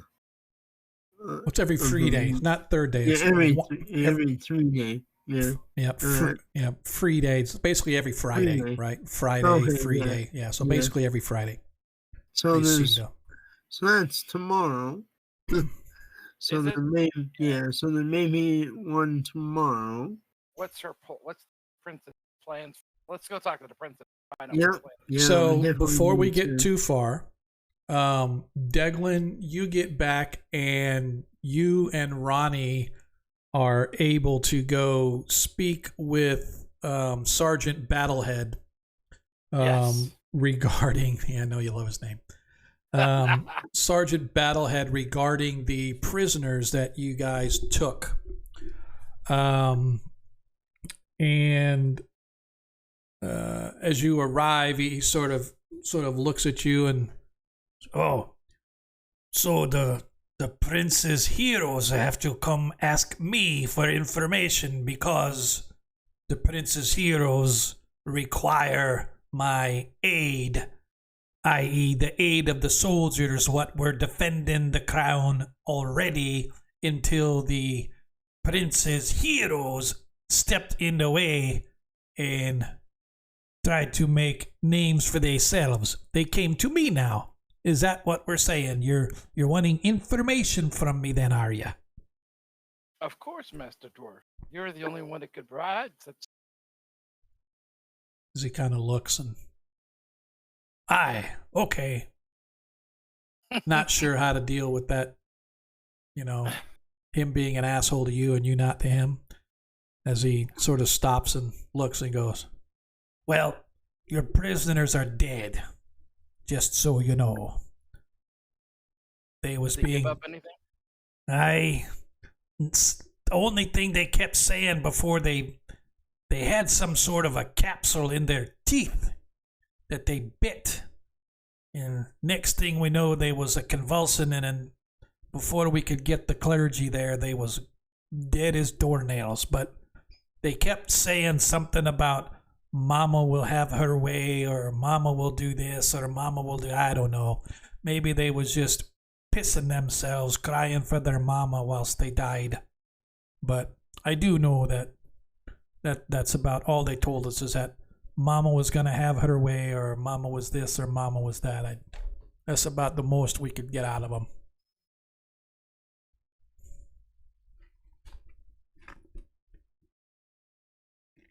Maybe we should all get together and have a discussion and put all our information together. We're still waiting at this point. Still waiting. That is correct. Yeah, you're still waiting. And it's about the time that you get back and you're done talking to Sergeant Battlehead. Maybe not even, you guys are actually headed to the princess's chambers because you discovered that she was awake.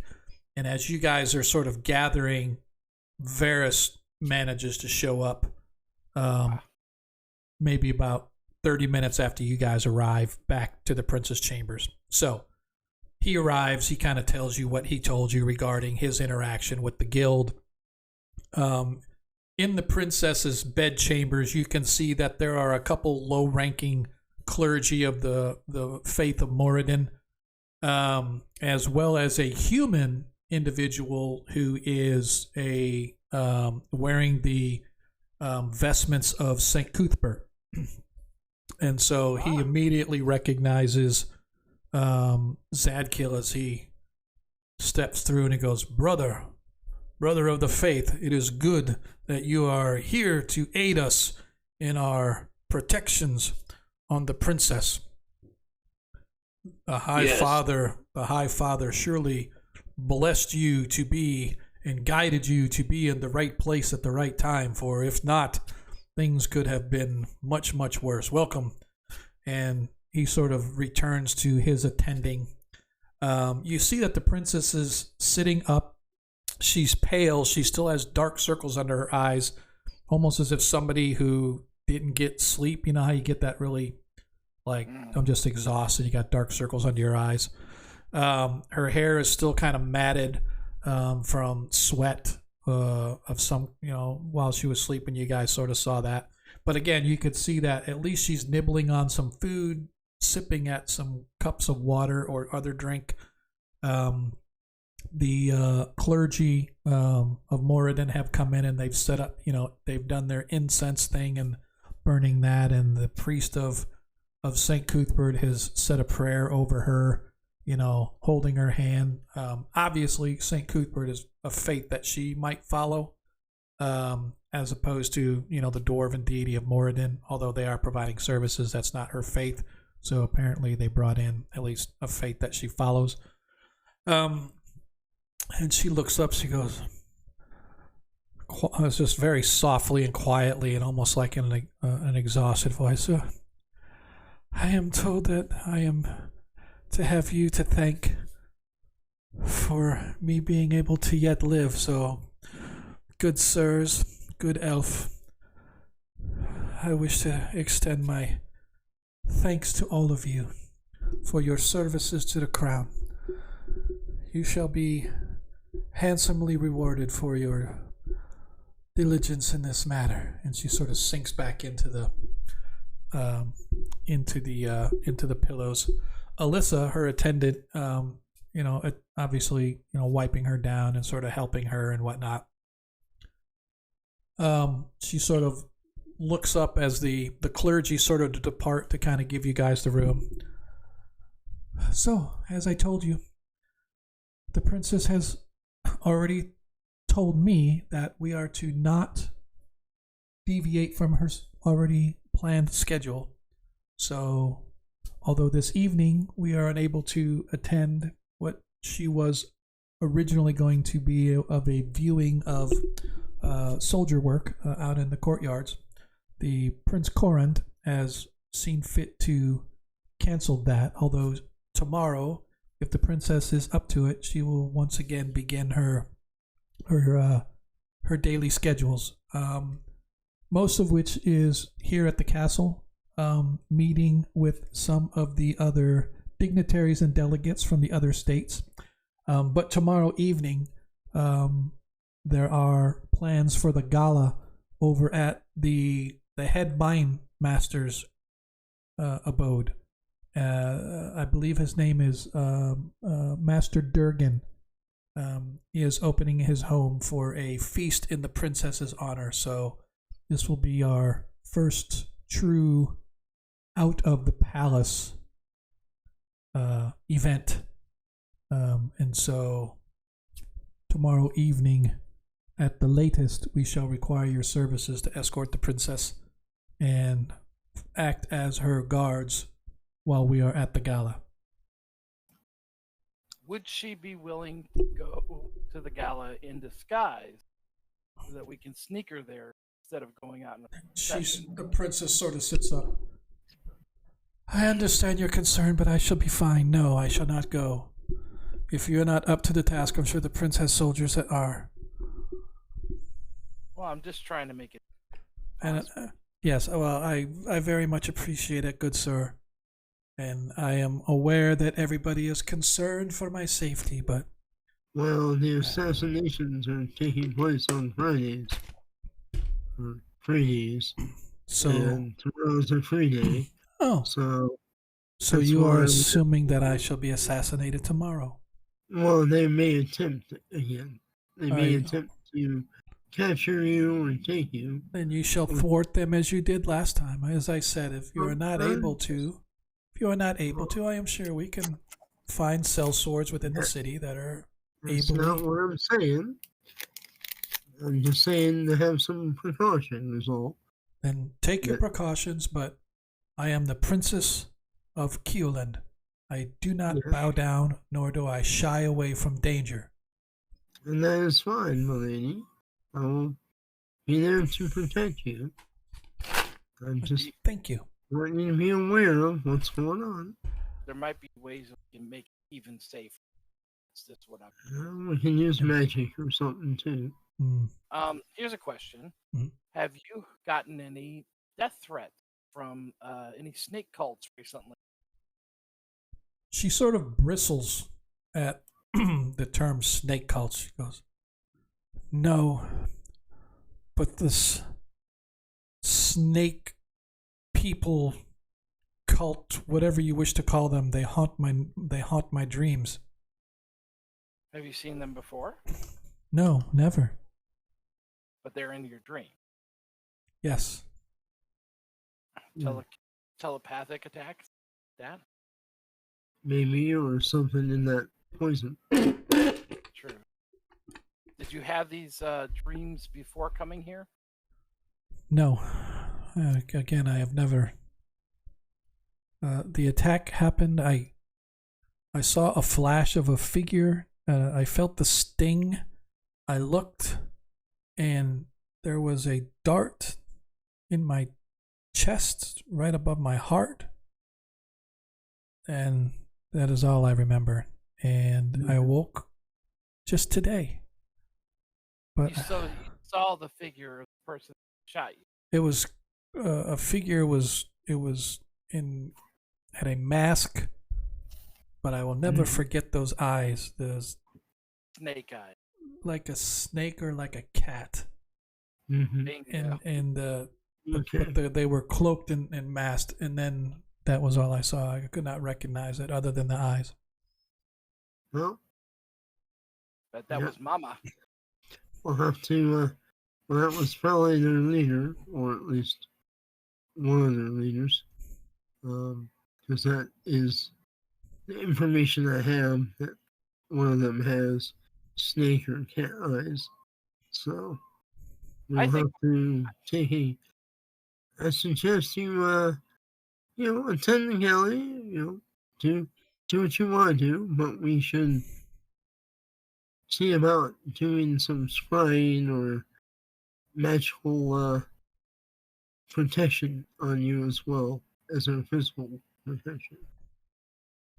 We should also have somebody go scout out that location where they're having dinner at. Yep. Make sure any other entrances or exits are Exactly. secured and are watched.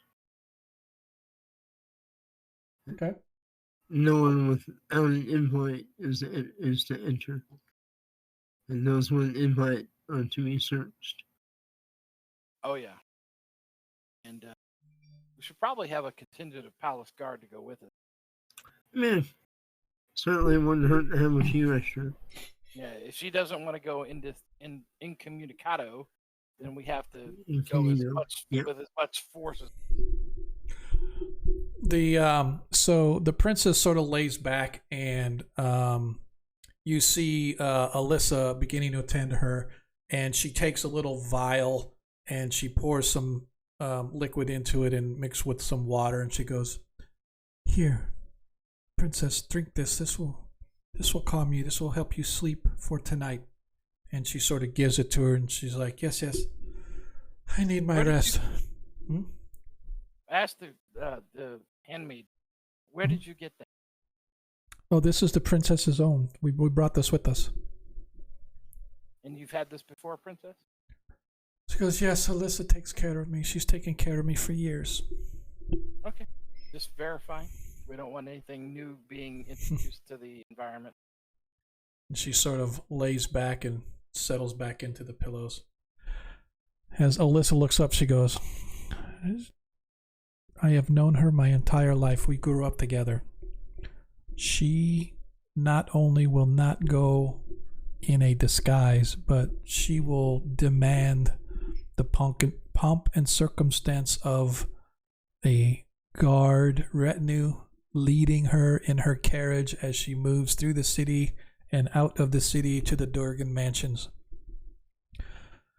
So, unfortunately, she is a princess, and the princess shall have her way. All right. So Durgan's obviously that's going to.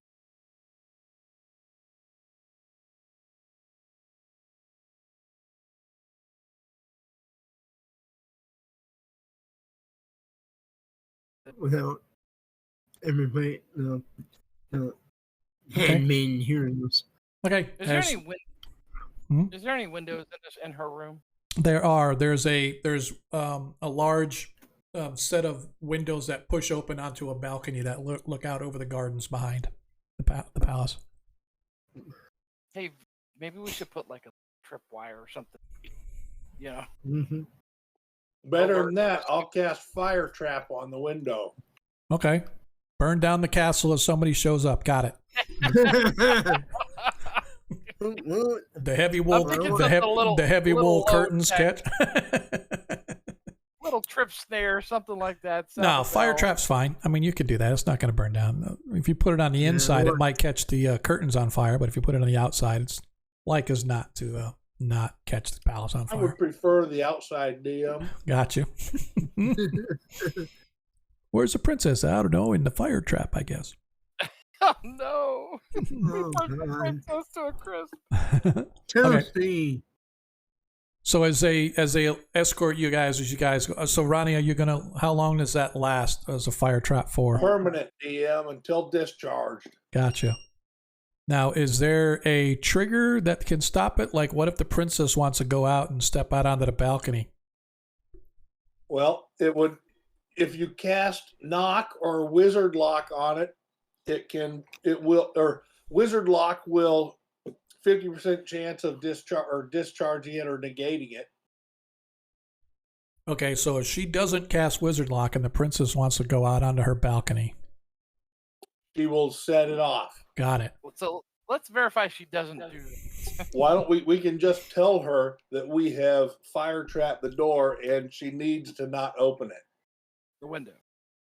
All this, she's sort of exasperated. She's trying to apparently get sleep as the melatonin or whatever it was Alyssa gave her begins to take hold. She goes, "You worry too much. Please, just fine. Just Alyssa, take care of things, will you?" And she sort of settles back in. Yes, my lady. And she goes, "Very well. Do what you need to do. I will make sure that she does not go out that door. But please, let's go." And she escorts you guys out the room and closes the door behind you a little. All right. I I'm still concerned. think she's suspicious. I'm concerned. Yep. I'm concerned because they're not cooperating to protect her, and that's not going to do us any good either. So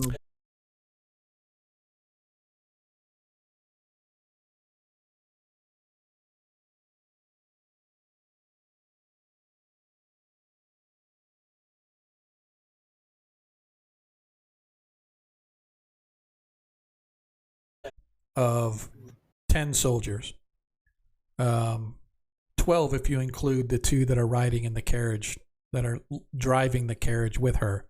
So 5 in front, 5 behind, 2 within the wagon itself, plus you guys, for a total of 16. yeah, That I will be would like escorting to- her along. I should say, the Prince Corand will be accompanying her as well. To I would the like.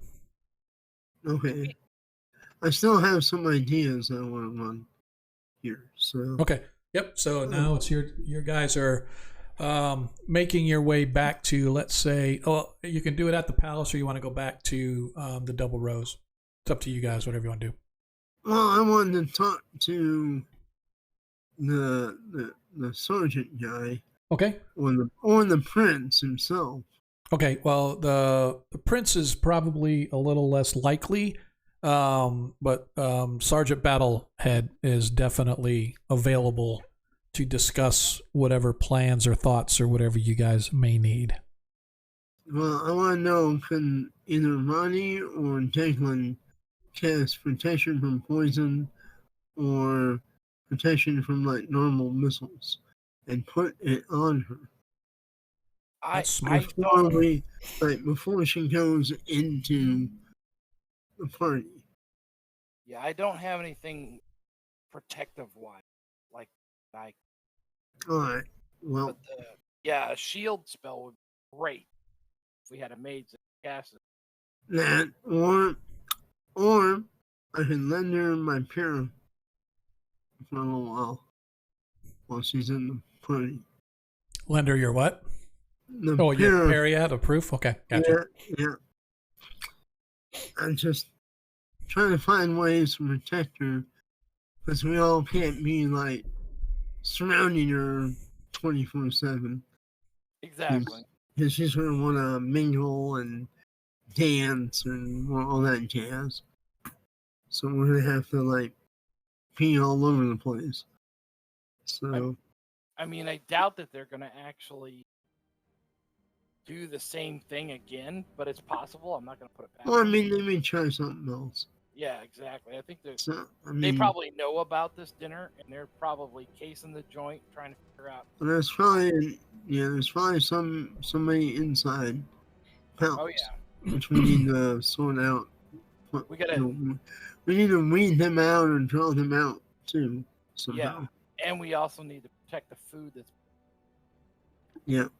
Need to do some purifying food every time. Or taste test it, like the taste testers used to do for the kings.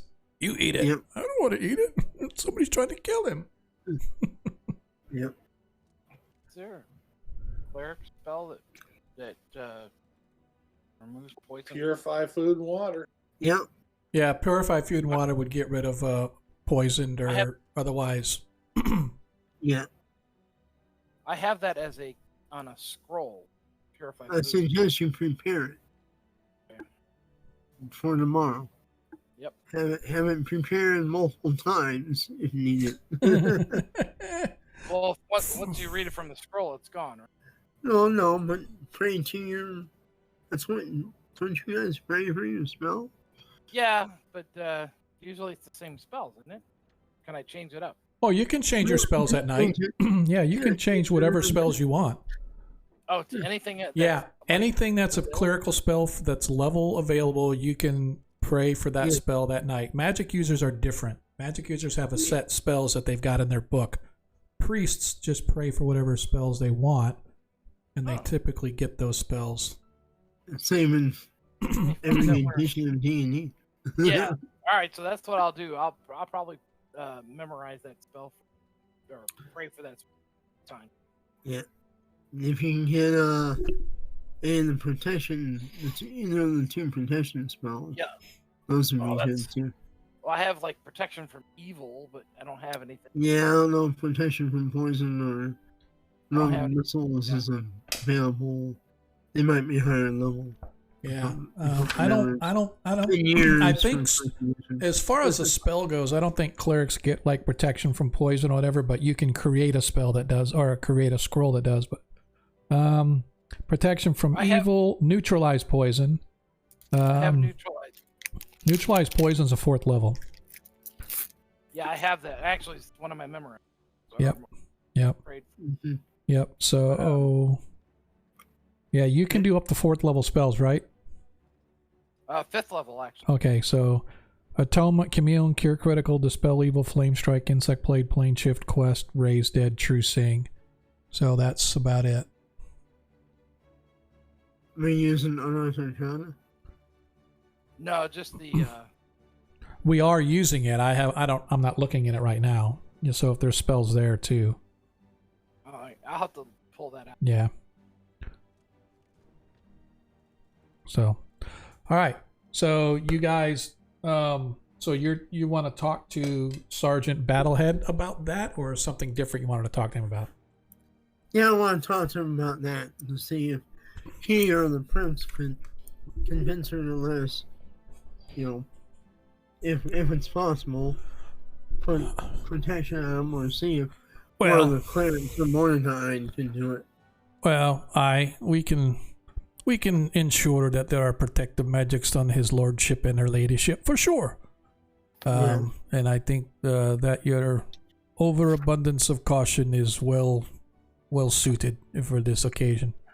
So I will ensure that the princess may not have to agree. If we agree to have the prince do it, you cast it, and it just happens to cover the princess. Who's to know any different, eh? All right. I like you, even though you don't like me. I never said I don't like you. I just don't like elves. I got you. And I smile. All right. I'm going to go enjoy my fish. Okay. Give Ronnie and Declan their share. Oh, yeah. Fish taco. And head back. I guess head back to the inn since Okay. we're there, and get me a drink, with my fish. All right. All right. Do we leave somebody at the castle just in case?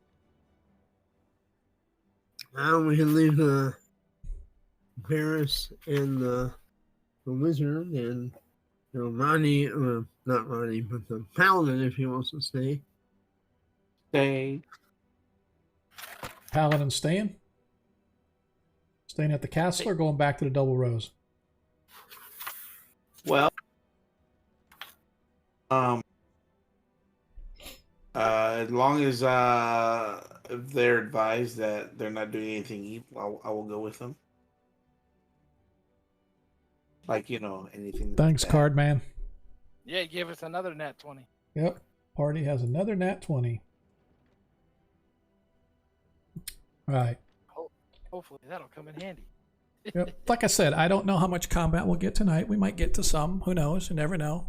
But I have to say, and I just want to say this as a DM, I try to give you guys at least a mix and mash of different things. And I think recently in the past several adventures, or at least the past couple, you guys have had a lot of combat and or tricks, traps, things that you've gone through.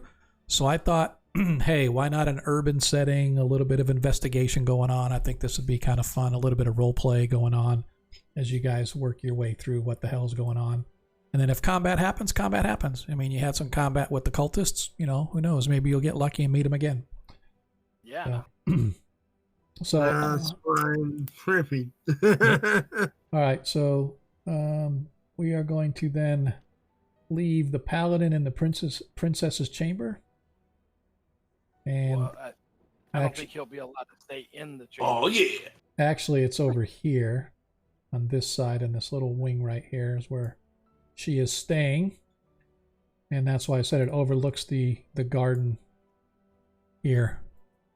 So that's why I was saying she has a balcony that kind of overlooks the city gardens.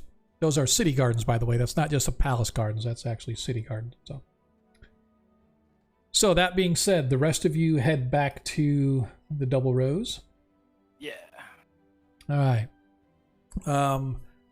You manage to get back to the Double Rose as the sun goes down. Entering into the chamber once again, you guys can see that Ian Fendreaver, the proprietor of this establishment, is walking around treating the crowds once again to various stories of heroic deed. And we'll go ahead and put you guys back here, even though we'll go here. Now. Wave Ian over. Okay. As you guys are sitting there and you're watching Ian kind of go around, he comes back and he steps through the crowd and goes, "Friends, how goes your stay in our fair city?" Goes well. Quite eventful. Aye, and I hear that you had a little something to do with the events that occurred. And to think I've got my own very own heroes staying here in my establishment. Do we still have that dart, by the way? Oh yeah, I have it. Okay. Unless they wanted it back at the palace. Well, if we still have it, then have it, Ian, and ask him, "Hey, Ian, from your travels, have you ever seen something like this?" And show him the dart. He looks at you, and his face kind of goes a little bit pale. Uh-huh. Where did you get that? Get that out of my place right now, or you'll be going with it. Not a problem. This is what was against the princess. He sort of stops, takes a drink of his ale. This was in the princess. They tried to either kidnap her or take her or kill her or something. He sort of sits down, looks around.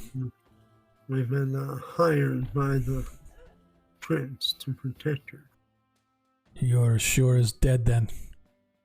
My condolences to your family.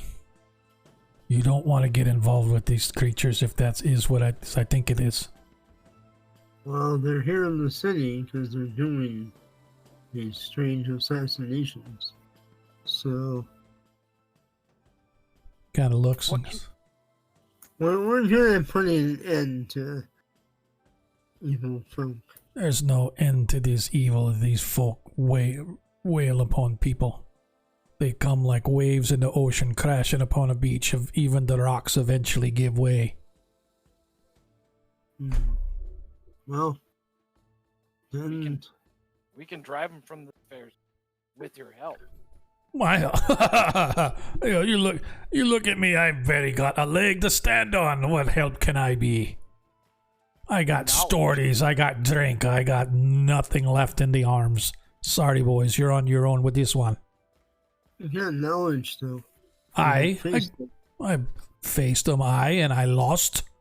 I lost everything I loved or cared about. Every friend I had. Every employer. May not lose us. We're quite a hardy. If you say so. Yeah, I thought I was too. But perhaps it's true. Perhaps you are different than me and your outcome may be different. But I am glad I am not with you. No offense. Well, none taken. But can you tell us some more about what you've seen about the people that These creatures, I swear, some of them look like snake head with legs. Others look like they're full snake, but their eyes is intelligent and they stand as almost they have a body. And then others, you would swear that they was human or just like you and me, except for maybe just something like maybe their tongue is a little different. Or maybe their ears is missing and they got ear holes like a snake. Or perhaps their eyes got the eyes of a snake. Other than that, you would never know they wasn't human. Those are the ones that you got to worry about. Because they can infiltrate and take over. Just a little bit of a disguise and you would never know who they was. do you know of any weak? They die. They die just like any other creature. Okay. Some of them sling spells too, so be wary. What about special weapons? No. Low darts. See. Well, the jungle creatures that serve them, they got human folks what serve them.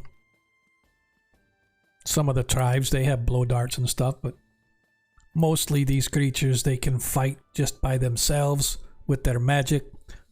The human-looking ones, sometimes they use bladed, whether they're daggers or swords of such. Just know that they won't bat an eye killing. Take the very heart right out of your chest if they could. Yeah, and that's what we've been hearing about. People going around the city is losing their skin. Do you remember anything about that? No, that I don't know. They might just be skinning them. Yeah, it might be part of the human. Put some kind of sick ritual. Yeah. But the hearts thing, that's also cool.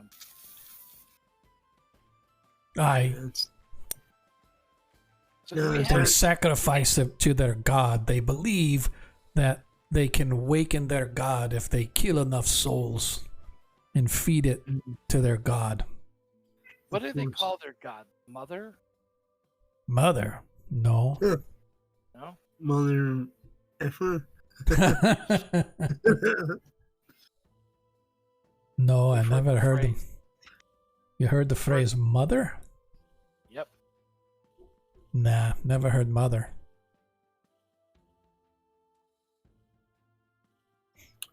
Huh. Anything else you can I know what to use in the shut ropes. Yeah. So Anything else that you think that could help us? I catch the next boat out of here. Unfortunately, the prince is kind of indentured to him at the moment. Lucky you rat Yeah. bastards. Hey, for the last day you're gonna be alive in my fair city, let me get you boys a round of drinks. And he sort of calls over and orders you guys food and drink on the house so that you can enjoy what he believes to be your last night on this good earth. And that is where we are going to pause until we come back from break. I appreciate everybody out there that's hanging out with us, but we're going to shift over to our break right now. And if you're new to us, this is usually when we take like 10 or 15 minutes. I'm going to set it for 15 so I can finish my meatloaf that I didn't get a chance to eat. And hopefully you guys will be back on the back side of that. Until then, we are going to enjoy the smooth sounds of Monkey Boogers out on his SoundCloud channel. If you guys have not been out there, you need to go check it out. I'm going to set this so it shuffles them so we don't get the same music every time.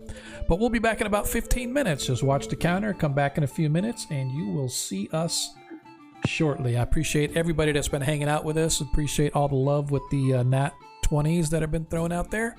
Hopefully you guys will stay with us through the break. See you in a few minutes.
Yeah, not sure what happened, but it switched my camera from the Elgato to a default camera, which didn't exist, so I had to switch it back. That was weird. I blame it on Monkey Booger's music.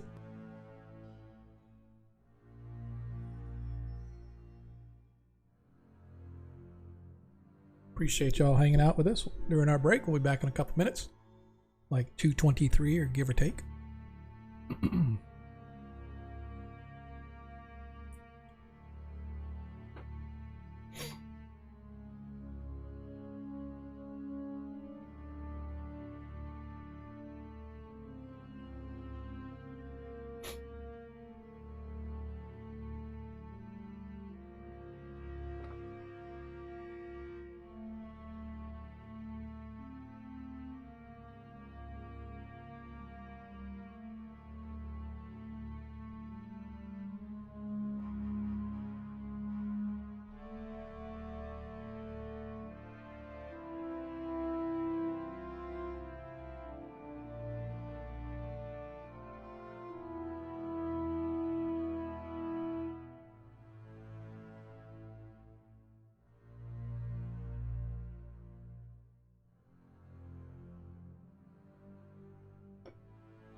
And we are back, just like I told you we would. And my camera's back too. Apparently it crapped out somehow, some way. OBS said, screw it. Go ahead and put it on a default camera that doesn't exist.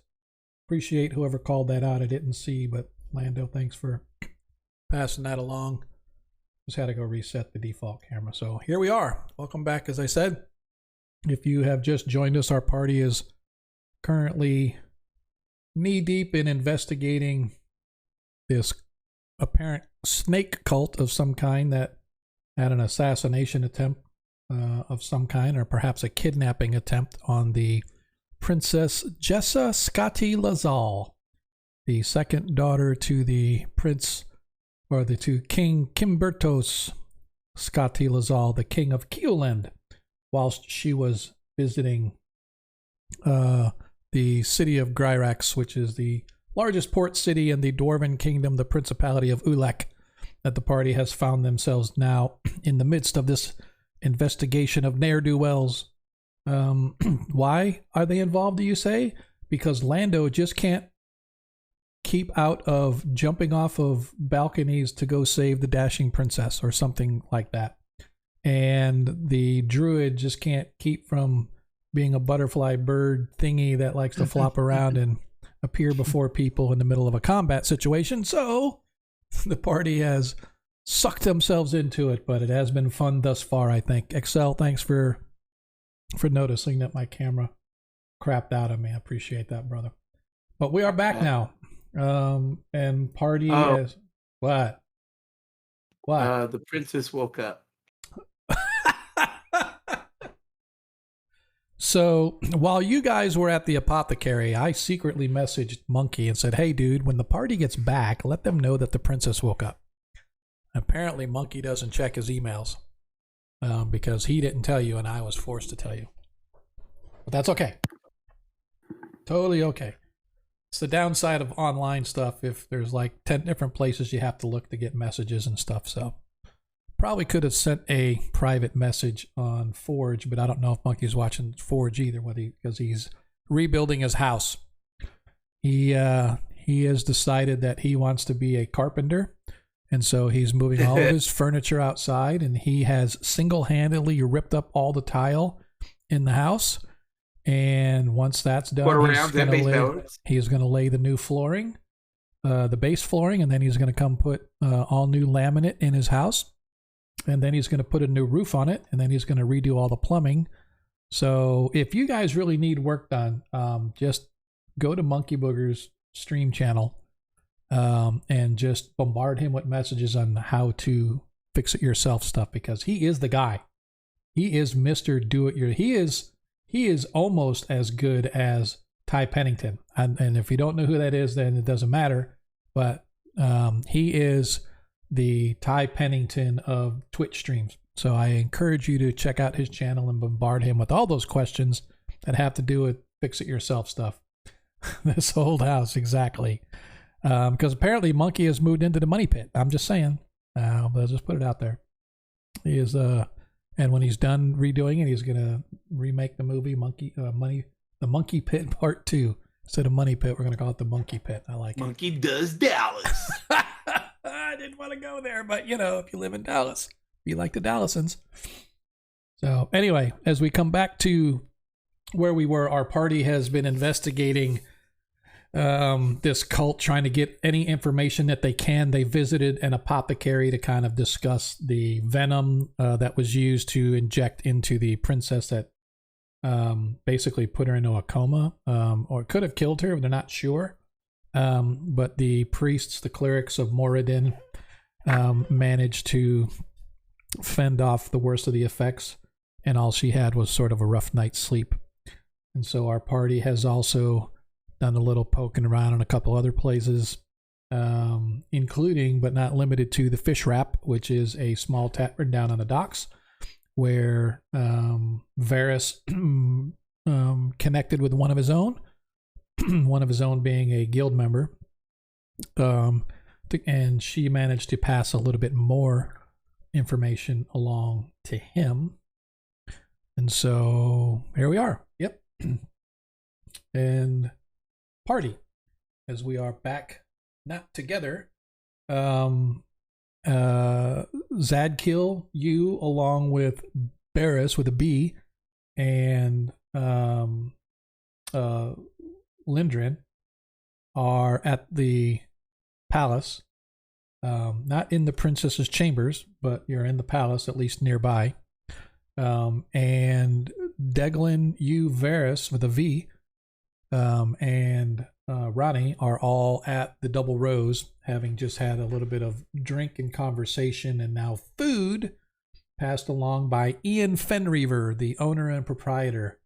And you guys have just gone over a little bit of stuff regarding these snake creatures that he encountered in the jungles to the south, the Amedio, which you guys were down there as well, which is how Varys happened to recognize some of the Southerners' craftsmanship on this dart that struck the princess. It was very similar to native gear that you guys saw when you were down at the fort down in the Amedio jungle. And of course, Ian Fenreaver has spouted out a little bit of information. The least is not which that you guys are all going to die. And so he's giving you your last meal on the house. So that's Ronnie with an R, not a W. Exactly. Not Wani, it's Ronnie. Dude, you're a dick. Well, that's okay. I still love you. But you guys find yourselves now sort of eating your meal in peace as the tavern music picks up. What do we wish to do? It is, again, it's kind of late at night now. It's about 8:30-ish. So it's not like real late, but it is past dark. Most of the shops, or if not all the shops, have closed up their shutters, rolled up the sidewalks, and gone home for the night. The only establishments that are usually open this time of night are either the watch stations throughout the city or places like Double Rose, which has taverns in addition to bedrooms and whatnot. So anything that you guys want to do for the remainder of the night, or are we just gonna kind of hang out here, eat, drink, be merry, and then go to bed sometime? I'm thinking going to bed and probably getting up fairly early so we can make sure that we're there before she starts. Yeah. Yep. I'm gonna enjoy my meal and fish and like one drink, and then head to bed early. Okay. I'm gonna be praying. Monkey Praying for guidance. Okay. Don't forget clerics and paladins. If you want to change your spells, and wizards as well, but I'm not going to do anything with the magic users stuff because I'm just going to play them as they are. Don't forget, Deglin, yes, you can swap your spells out if you don't have the Unearthed Arcana handy. You do have access to those spells as well in the Unearthed Arcana. Yeah, I'm going through them now, and I've been since. Okay. I think one I might take is called Dust Devil. Okay. But other than that, I am gonna switch out some regular spells for neutralize poison, slow poison, create food. Okay. Or food. You want to create or purify? There's two different ones. Okay. Yeah, pure. Yeah, so just make sure that on your spell sheet on out on the forge that you just swap your spells out there. Most of them we just put the names in. I don't think we put any details like attacks and damages or anything like that, right? So because we just roll that by hand. Yeah, I usually type it up, but since I ain't got the time right now, I'll just put the name. Yeah, remind me when this game is over, unless somebody can get it handy. I actually have a AD&D. It gives the spells, and you click on the spell, and it takes you to the description, so you can just copy and paste it, and it pastes in really. You just have to fix the formatting a little bit, so you don't have to type it all out. Right. So. That'd be. Actually, let me do that. I'm gonna take a little bit of time because why not? Because this DM is never prepared. Okay. Is this the one that I use? No, that's second edition. Here we are. I'm going to put this in the Discord chat. In the 1v1 Shots campaign Discord chat. And I'm actually going to put it out on our Twitch for anybody else that wants to go check it out. This is a good spot, good place to go to. You got ads? Your sub expired. What? What's up with that? So that is what I use. If you go there, man, you guys need to get on the ball, man. It's okay. I don't ever expect subscriptions. They're nice, but I will say that every penny that we gather around here goes to pay for all the stuff like the different content that I bring in that I'm able to use and whatnot, and I really do appreciate it. So every little bit helps, but you know, like I said, I don't do this for the money. If I did, I am in the wrong business because I make nothing at this. But I appreciate the 15, 20 people that come visit us every stream just to kind of check it out and see how we're doing and hopefully at least entertain slightly.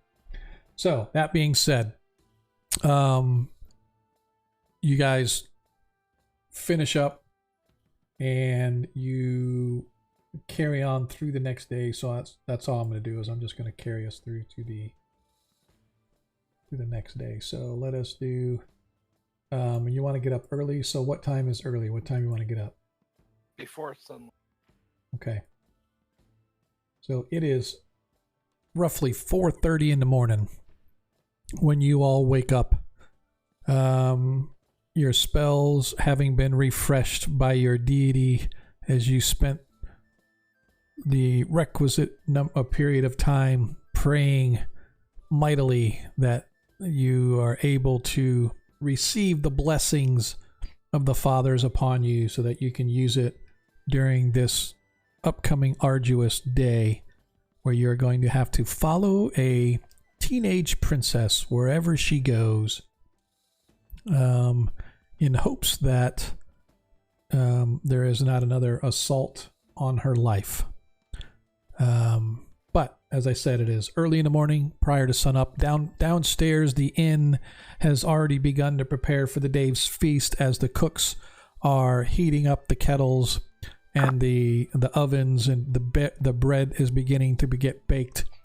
The servants have been sent out to gather the eggs for the day and the other required foodstuffs that they're going to bring in to begin cooking to provide breakfast as sunup, because the Double Rose kitchen opens at sunup, and there typically is a small crowd early in the morning. But you guys find downstairs it's quiet as of right now, as the doors are locked. Although you can leave, the doors are locked for patrons. Only those that are in the hotel or in the inn are actually able to move about the inside. So still a little bit of time before the sun comes up. Anything particularly that you guys want to do, or you're just going to wait to eat breakfast and then go? Probably, obviously, prayers and stuff, and then. Yeah, there's a Foundry gave me an error where I had to re-log in. Really? So, yeah. So I didn't have permission for something. Yeah, I've been give me getting some weird code, and then That's because Foundry's being a pain in the ass. I don't know. It could be, and we just need to take note of some of these, because some of it could be version 10 related, but I don't think so. It was earlier, so I'm like, Yeah.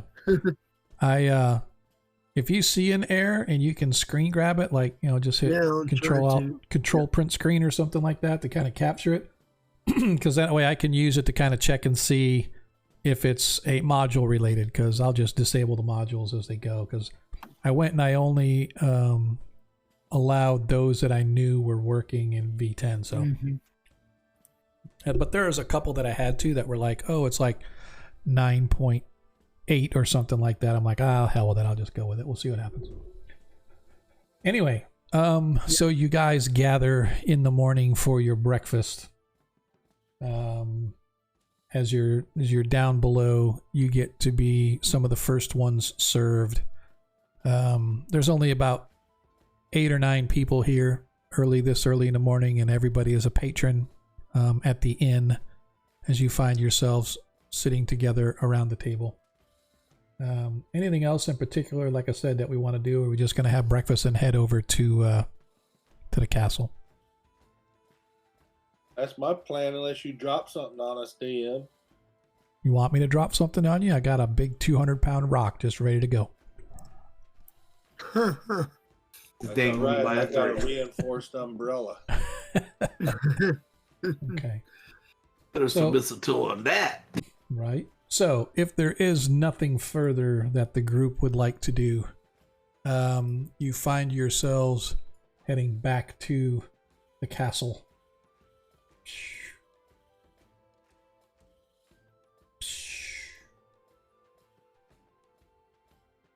And it is, by the time you get there, it is roughly, I'm going to say it's 6:30. By the time you guys get there, the sun has come up. As you arrive, you are escorted toward the princess's chambers, and through the door, you can hear her, I don't know, say yelling, but she's yelling at whoever is in the room with her. And you can hear whoever's in the room with her trying to calm her, and telling her she needs to get ready for her day, yada, yada, yada. But there's obviously a little argument going on. About 5 minutes later, give or take, you hear the bolt latch on the inside of the door sort of, and the door swing open, and standing there, dressed nicely, but you could see that her face is sort of like she's a little bit ruffled, is Alyssa. as she sort of whispers to you, Princess Jess is a little bit irritable today. She apparently did not sleep well again last night. As she opens the door, and inside you see the princess sort of brushing out her own hair and kind of getting her stuff ready, and she looks exasperated. She's like, ah! And she has some kind of I don't want to say a tie, but some sort of a scarf or whatever that's sort of tied up, whatever. And she kind of rips it off and she throws it and she goes, Alyssa, this one just doesn't look right. Get me another. Yes, Your Highness. As she goes to the closet to try to fetch something else. And she sort of turns around and you can see her face is haggard and drawn slightly. Her eyes still maintain that sort of darkness, but it's been covered up, you can tell blatantly, with some makeup.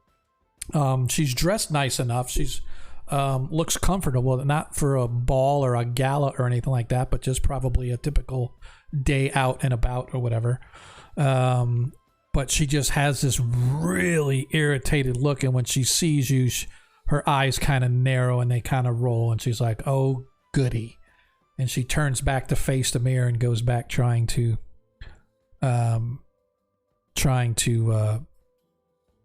fix herself up. Takes about another 10 minutes or so before she's finally done. And so next time I'll just let them take you and kill you. I mean, what the hell? As she sort of turns, if you say that out loud, she sort of turns. No, I'm like, yeah. Oh, I hear you. You know? Yeah, no, I totally hear you. I just want to make sure that whatever you guys say, make sure you clarify. To myself, I'm just saying or whispering to myself so she can't hear or whatever. I just want to make sure because. Yeah, I'm gonna just bow and say, my lady. Yes. So absolutely have to be stuck with you today. We are intention to be your protectors. Do you like? This matter is solved. Do you like dresses?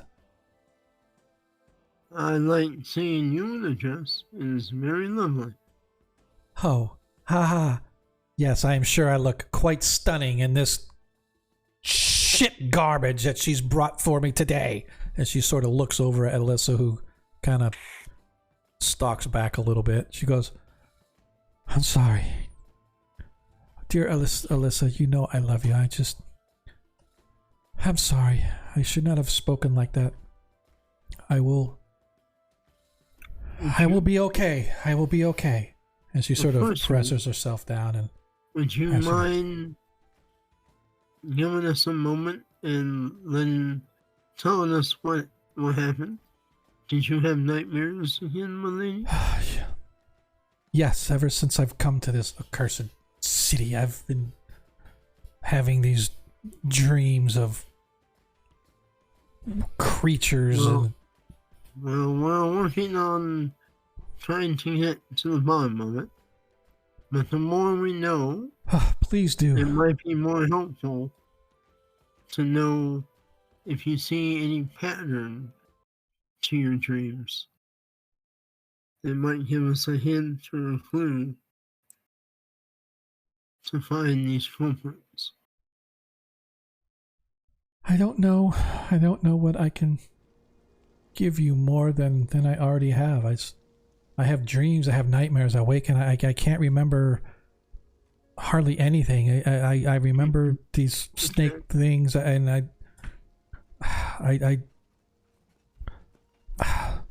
and she sort of pauses for a second. She's like, Mama loves you.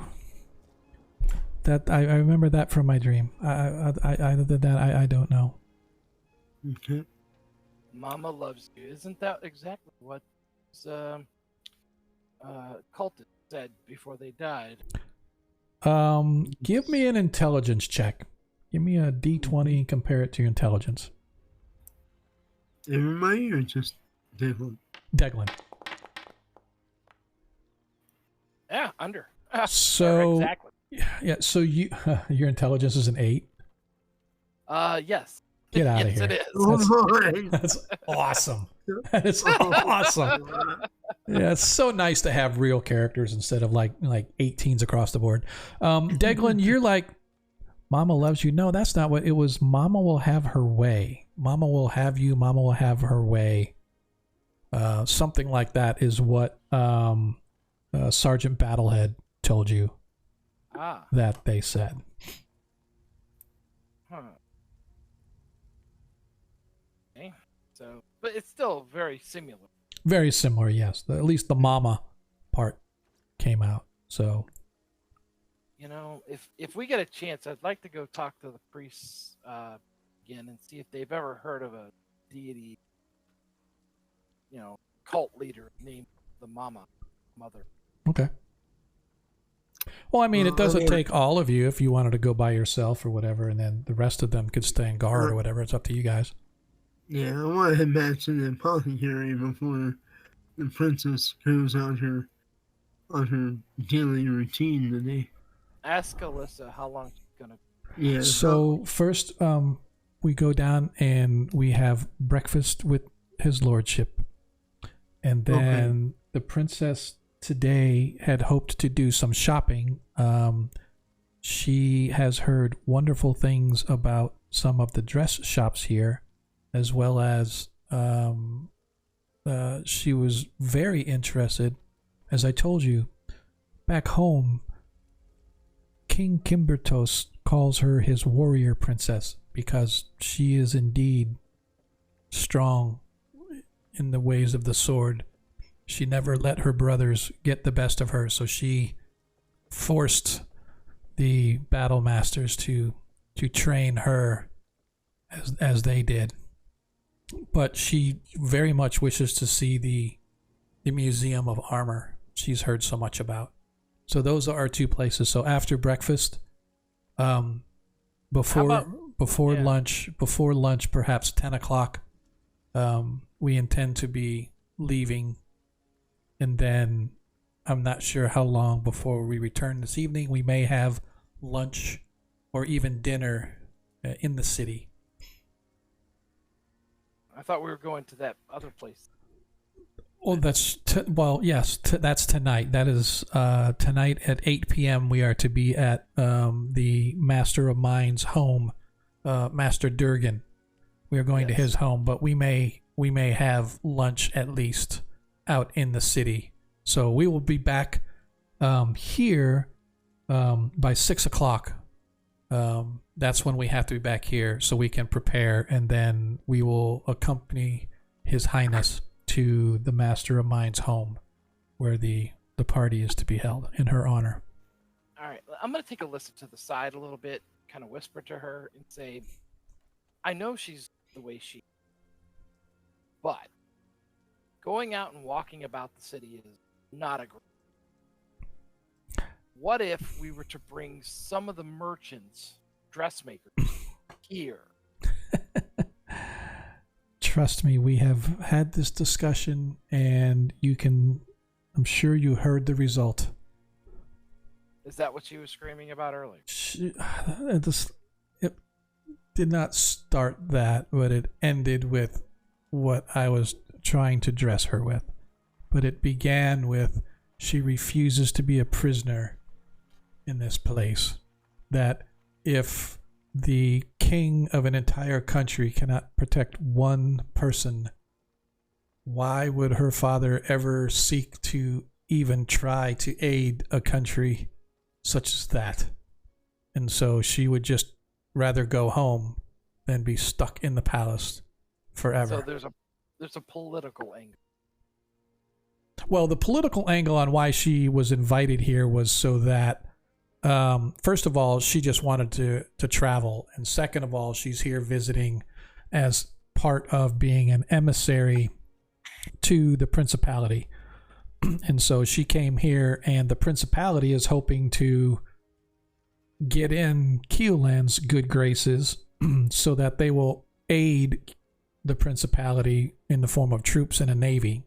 The principality doesn't have much of a navy. They do have an army. They don't have much of a navy, so they're hoping that Keoland will help provide support for the eastern border of the principality. And of course, yes, there is a political aspect to this.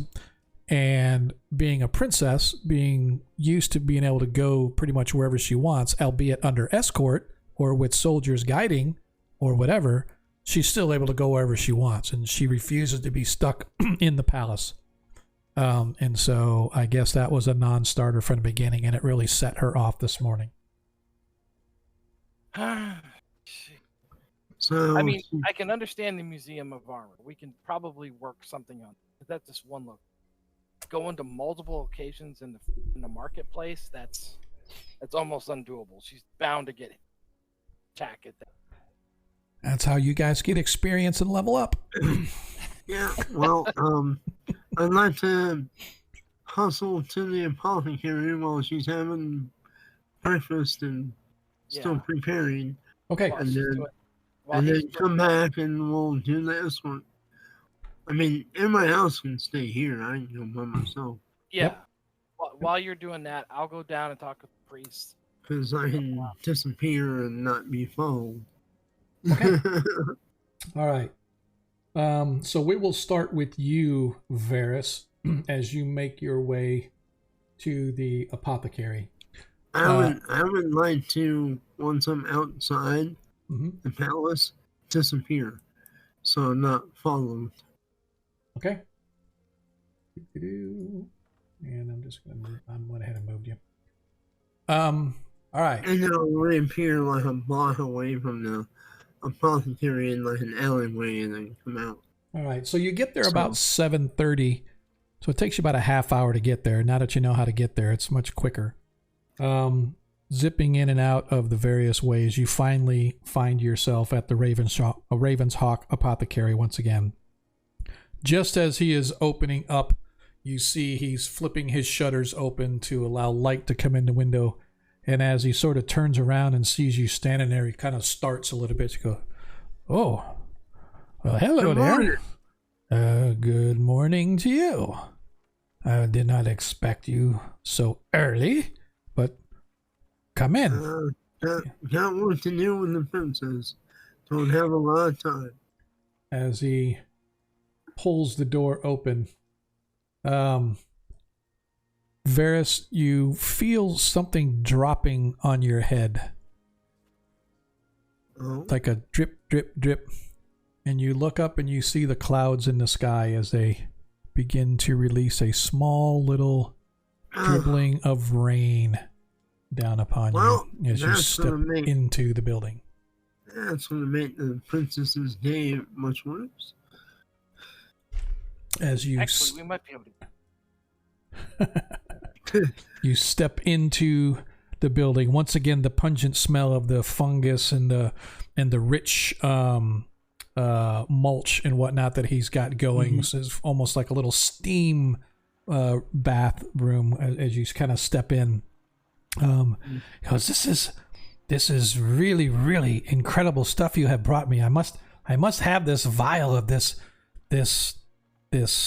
creature, this poisonous, this whatever you said this was from a. This was one from a snake, and this one was from a. You say it was a naga? Yes. This is incredible. I must have this. I'll give you 100 gold for this vial.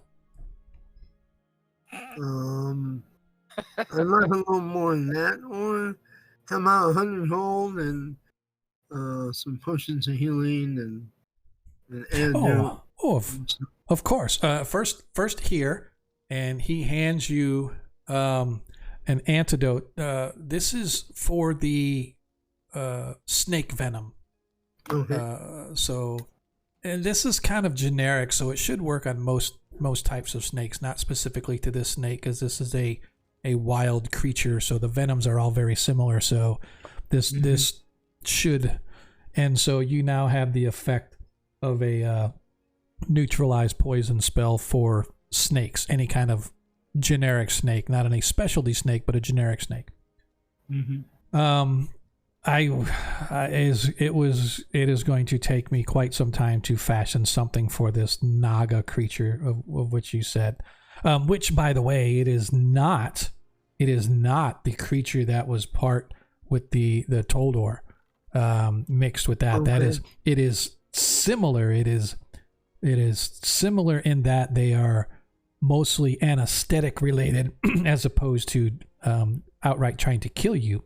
So they are similar in that respect, but it is a completely different nature altogether, and there is not enough to make any kind of a antidote for. But for this, I can make an antidote, but it is going to take me some time, and I do not wish to waste your time because I don't know how long it could take. It could take a day, it could take a month. I don't know. I would require this in order for me to continue to run tests and manufacturing. So I don't want to waste your time, and if you're not willing to part with it, then he hands you back the vial.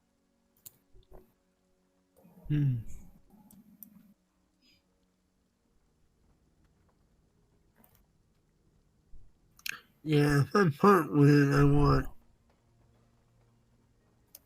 some coin and gold and.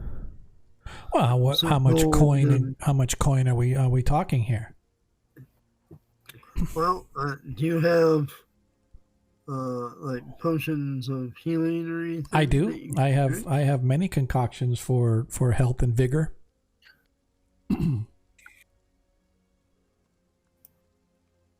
How about 4 extra healing and 4 regular healing?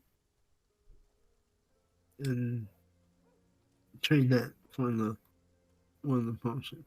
Give me a roll a 20-sided dice compared against your charisma.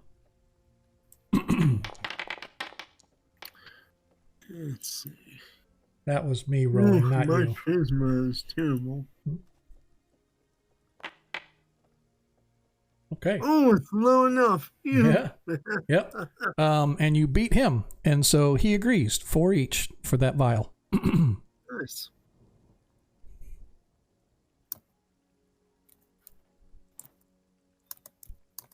Yes.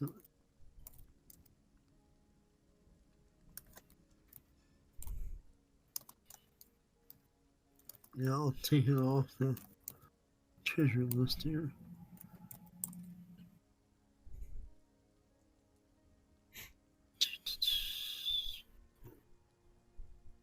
Okay.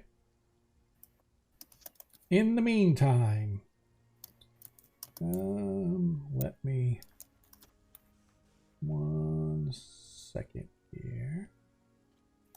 All right.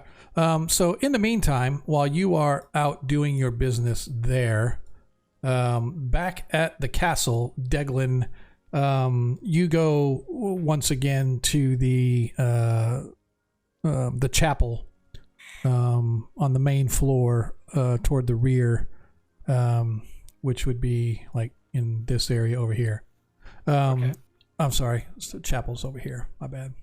But anyway, regardless. So you find yourself once again in the chapel, and you see acolytes in sweeping and cleaning up. Apparently, they've recently had a service, probably early morning service of some kind. And you see the high priest in there again, sort of tending to the statue of Moradin that dominates the back part, and he sees you walking in, and he nods. All right, welcome back. What can we do for you today? Well, I had an inquiry. I need to find out if you have ever heard of a deity or a cult leader that is named Mother, Mama. Nay, I cannot think that I do. Although I am not up on all deities other than the one true deity, the Allfather, but perhaps Odin? perhaps you make your inquisition at the library. Perhaps we've got a rather formidable accounting of various religions and dogmas and whatnot. So perhaps you could find something there. But off of my knowledge, I do not think so. All right, if I can do it quickly, I have a little short. Oh no, the library will take you forever. You go there to research. If you're searching for something that you don't know, you might as well just pay for the whole day. All right. Well, I appreciate it. Thank you. Sorry to bother you. Oh, there's no bother at all. All right. And, oh, you know what I should do? I'm going to give him a pittance, 100. Okay. Oh, A tithe. yeah. Oh. The soul forager, he sees you, son. He sees you and he knows you do good works. May his blessings be upon you. He and Jeskar share very similar lives. So, good day, Tians. Too. And then I'll go back and... Okay. All right. Varys, when you are done with your transactions with the fellow at the Ravenshawk Apothecary, anything different, or are you just going to go back to the... I'm gonna tell him that, since he's gotta take time to investigate the other matter, just let me know. All right. I will do. I will do that. Appreciate your help, and I'll head back. Once I leave, I'll, walk down the street and disappear so I'm not followed, All right. and head back to the palace. All right. Shh, as you come flying across the street. So once again, you guys are back together, and it's about 8 o'clock. The princess is still dining in the breakfast hall with Prince Corand and his retinue. Probably going to be, you are informed by Alyssa that it's probably going to be another hour or so before she's ready to make her way into the city. Should you guys have anything to do or just want to wait for her and then go? I'm going to go talk to Sergeant Battlehead and come up with a game plan of how we're going to get through these shops without her getting assassinated. Okay. All right. Did it start raining while I was at the apothecary? It did, and it is now drizzling mightily outside. It's not pouring down rain, but it's just like a light fall drizzle. So it's a little bit cool outside, probably in the upper 50s, low 60s with a nice chilly rain. The clouds aren't dark, so it's not a thunderstorm. It's just like a light, drizzly rain that makes you miserable the more wet you get because it's a cold, wet rain. Well, rain is wet, but it's a cold, wet rain. Oh, so, because of the rain, I think we're going to have to cancel. No, okay. We won't cancel. But how about we put a tarp over the carrot? Wait, say that again? Possibly put a tarp over the carriage so she doesn't get wet. Oh, that's absolutely acceptable. The carriage has a cover that they can put onto it. Ah. As you move through the city. I PM'd you a screenshot of the error message I got. Oh, okay. Thanks. Gotcha. Yep. And maybe Sergeant Battlehead knows of something that might, be able to be an umbrella that we could use while she's walking around. It would maybe double as a shield. They have they have umbrellas that they can carry. The soldiers, typically, if there is royalty involved or a significant dignitary, one of the human soldiers or two of the human soldiers are designated to walk alongside or slightly behind the individual, and they hold the umbrella over their heads so as to prevent the water from dripping on them, and they don't have to carry it themselves. So that is normally the game plan. It's not a shield of any kind. It is just your typical heavy-duty parasol type of an umbrella that prevents the rain from dripping directly on them. All right. Is there any way to enhance those to be at least puncture-proof? I don't know, but Excel, you are correct. I'm going to get a little egg timer that 1 minute per group, so I don't forget about anybody. So It doesn't make my head hurt unless it's something significant like, oh, they're going to do combat over here and these guys are doing something else. Then it makes my head hurt. But these guys have been okay so far. So anyway, no. So that's typically the plan. Now, in addition to you guys, there is, again, a contingent of soldiers, a total of 6 soldiers that will be... I thought it was 10. That's when they take the carriage to the place tonight. But when she's just out walking in town, they take the carriage to a place, and then they get out and they walk to wherever. There's a contingent of 6 soldiers that will be like in front of her and behind her while she's walking and stuff like that. So is that on top of the 2 umbrella carriers? Yes. Okay, so a total of 8 soldiers. Yeah, plus you guys. Okay. Plus us. Plus All you right. guys. The secondary is Sergeant Battlehead going to be? No. No, he trusts his men. His men are adequate. And if they needs be, there's various watch stations throughout the city that they can. Well, that usually has a contingent of at least 10 soldiers during the day patrols. All right. So, ask Sergeant Battlehead, does he know of any of these merchants down? She specifically wants to go see dresses that Right. we can probably trust. Oh yeah, they've already dictated which places that she's going to. Oh, okay. So, has that been given to anybody other than people right in the? Has anybody else been told about her? Well, just the folks that are escorting her, so his men know where she's Just going his to and from. Yep.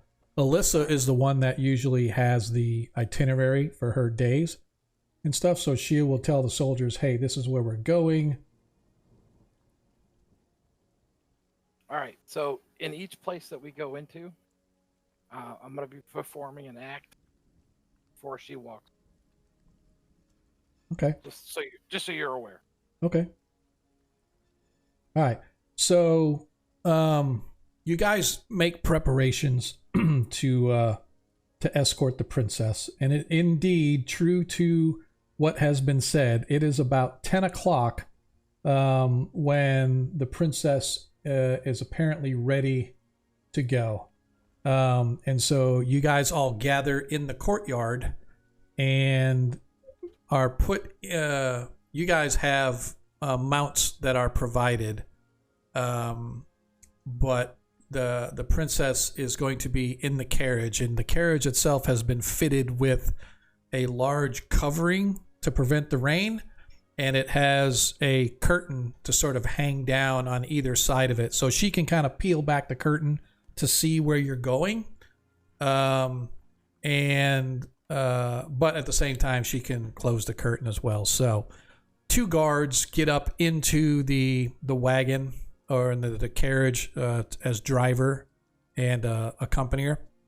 You see a small group of soldiers get on horses or large ponies depending upon their race, and 3 get to the front and 3 get to the rear, allowing you guys to station yourselves or position yourselves however that you guys want. And as you get ready to go, Alyssa says, Her Highness's first place she has been dying to see the park. So she would like to take a tour, a visit around the city park. And so that will be the first place that we go. Is this acceptable to you? The princess actually asks. She goes, is this acceptable to my guardians?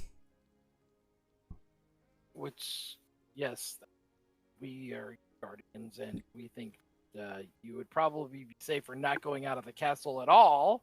But we can accommodate some leisure. Why, thank you. So I'm only going to use 1 token to move you guys from the various places, just so you are aware. So that way you guys don't have to move out of the castle and I'll just move.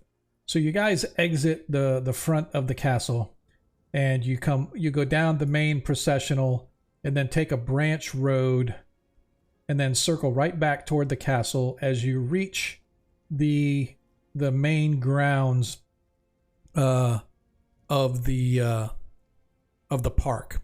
So the city park itself is actually very beautiful, even by your guys' standards, right? So as you sort of look at it, its official title is Valdraten Fawn, meaning city park, or His Lordship's Vale is what a lot of people call it. But for the most part, commoners call it the city park.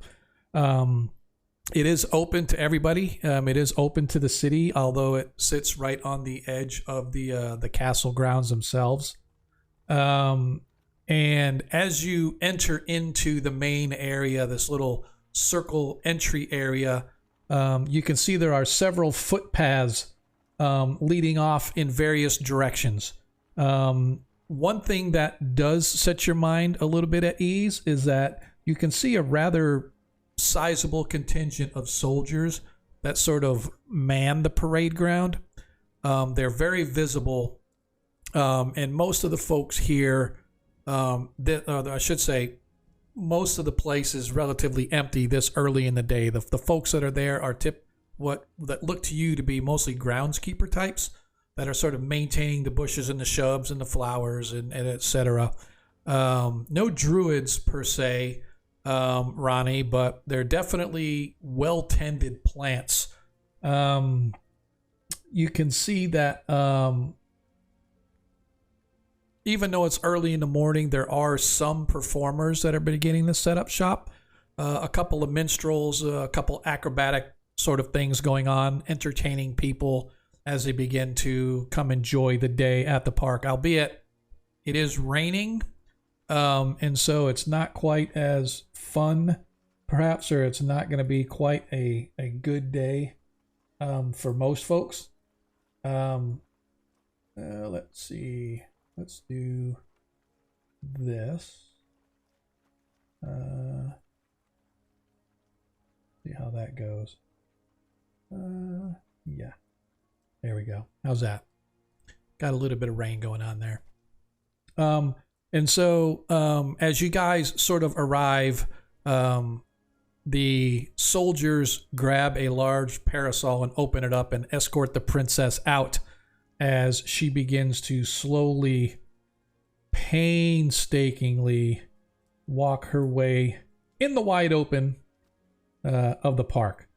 You can see that, like I said, you see the performers, you see there are a couple of merchants that are selling goods, such as roasted nuts, figs, dates, breads that are freshly baked. And so it's not like a big marketplace, but there are a few carts moving about early in even this early in the morning. As you follow the trails through the park, they wind in and out various statues. Most of the statues that you find in here are dwarf in nature, which would make sense, although there are a couple human and even an elf now and then dedicated to some hero of some battle at some point, sometime. The elves and the humans, it looks like, are primarily from the Greyhawk Wars, and they were stalwart defenders of the Principality against the waves of humanoids that were trying to come in from the Pomage. And so they obviously performed some great deed that earned them the respect of the dwarf community and the dwarf lords in particular. They now have statues erected to them within His Lordship's Vale. But she sort of meanders throughout the park for a while. I need everybody to give me a D20 wisdom check, please.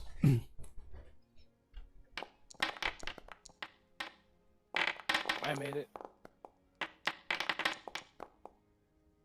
I do want to say that I'm also, every once in a while, pulling out the Gem of Seeing and checking the local surrounding area. Nice. Very nicely done.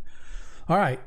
So she spends the first hour away from the castle literally just wandering through the park, whispering with Alyssa. She appears to be, even though it's drizzling and it's not the nicest day out, she seems to be at least in a little better spirits as she's out of the castle under the thumb of the rulers, so to speak. But eventually she gets back into her wagon, and Alyssa approaches you and says, next stop, she's hoping to go see a clothing store. So there have been a couple that have been recommended to us. The first one, well, the first one is clothing. The second one is more for jewelry. But I am not sure if we're going to get to the jewelry one. It depends on how long, because she does love her clothing. All right. So before she goes, try to do your best to keep her from just stopping randomly. Let's go to this one store, and then let me go in first, check the place out, and then we'll come. Okay.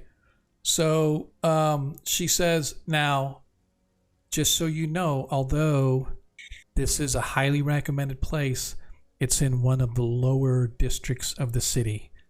And she says the name of the place is, well, it's not lower place, but it's not like in the upper echelon near the castle, so it's like all the way on the other side of town.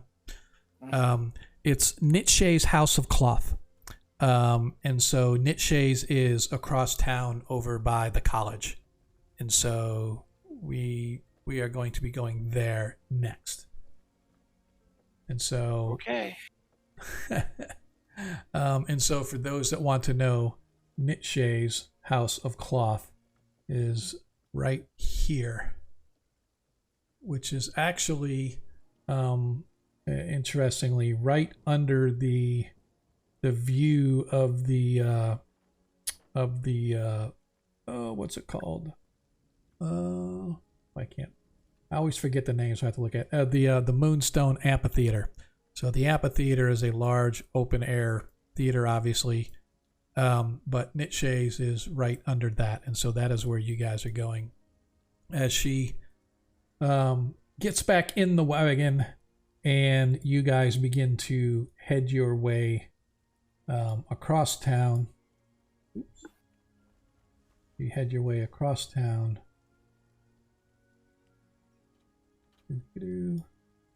All the way across town.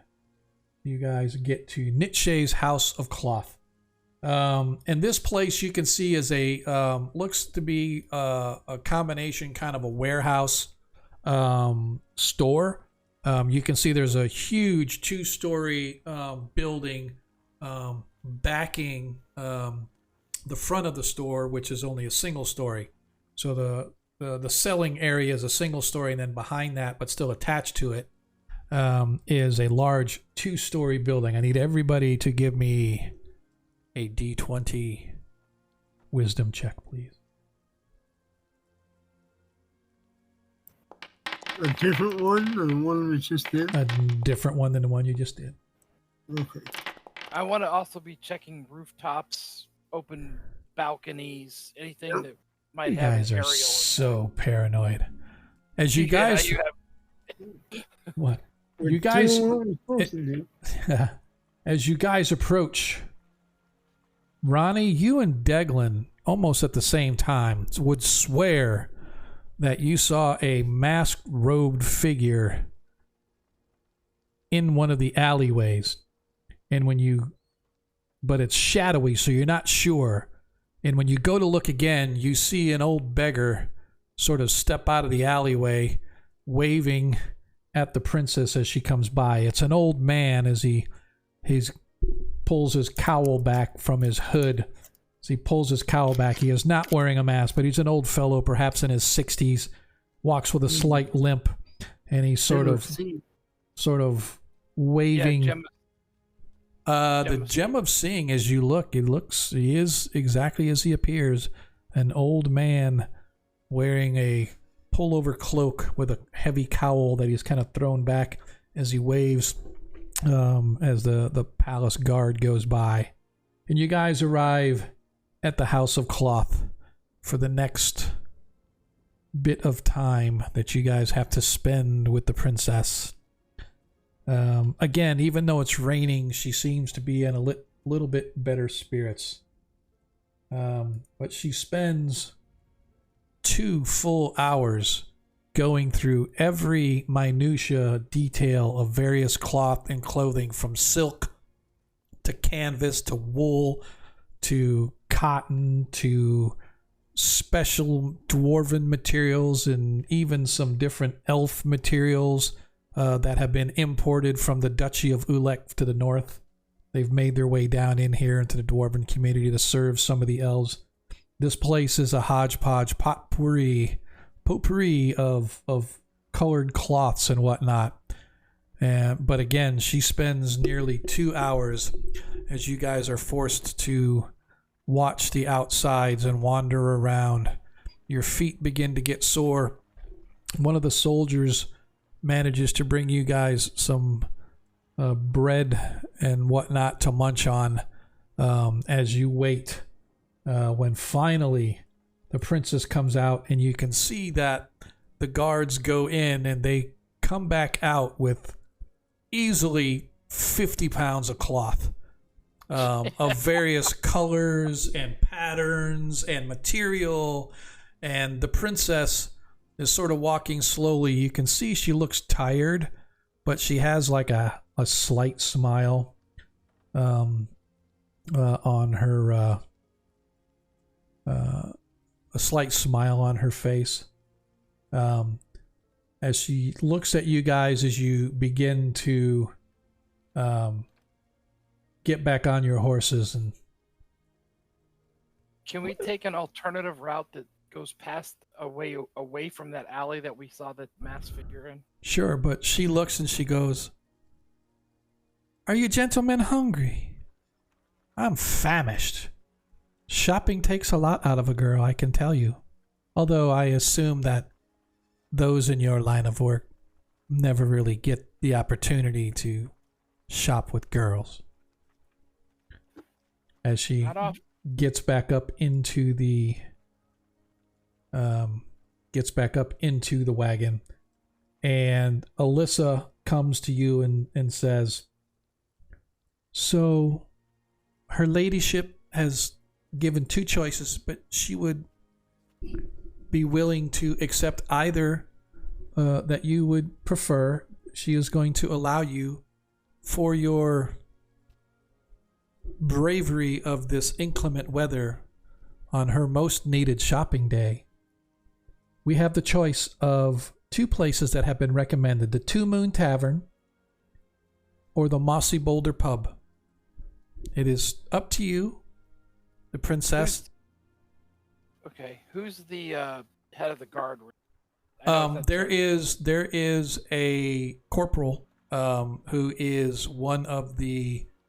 the one that's actually driving the carriage. He's the one that actually leads the procession.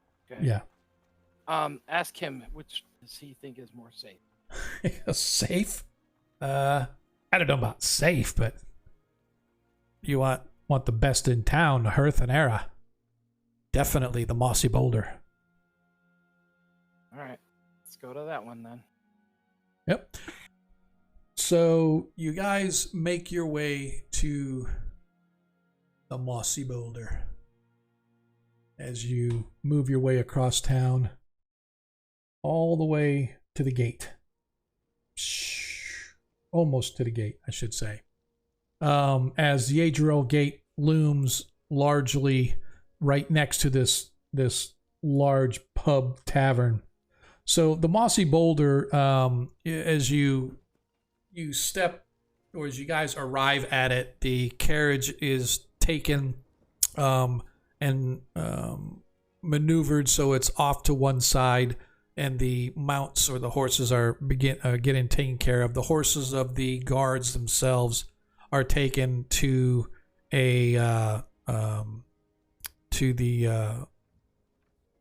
oh my god, I can't even think of the word.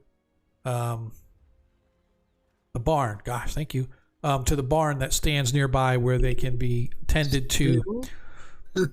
what's that? Stable. Thank you. Taken to a stable where they can be gotten out of the rain and be cleaned up a little bit and whatnot, especially for the princess. As you guys step in, you can see that the mossy boulder is literally built. It looks almost, the outside looks like it's almost fitted river stones and whatnot. And there's a big, huge boulder that sits like right out front. And it's got carvings and chiselings in it. It's just sort of like people do on tables in most places or in the bathrooms on the stall. Looks like this is where people do it here. And they go and they sort of carve initials and they scribble things on it and whatnot. And it's just covered in moss. And that's obviously how the place got its name, the Mossy Boulder. It's a typical pub. It's loud. It's got a couple dozen people in it. There's music going on. But what's interesting are the proprietors, Hearth and Era. Hearth is a dwarf male. You could see him walking behind the bar on what is apparently a shelf behind it, so he can stand up tall and still see over the bar. And Era is his wife, but she is human. So it's interesting combination that this whole place is an eclectic mix of human stuff and dwarf stuff, and some tables are dwarf sized and smaller, and other tables are more human sized. Two-story building. The first floor, as I said, it's kind of like a bar room, or the wooden bar at one end and a stone fireplace. A lot of tables that you guys can kind of grab. Food and drink is available. Obviously, it is a pub, so you guys can get, the staple food as well as whatever kind of drinks you want. Upstairs, you can see that it's a more private kind of area up there where they've got sort of private rooms and private private dining and whatnot.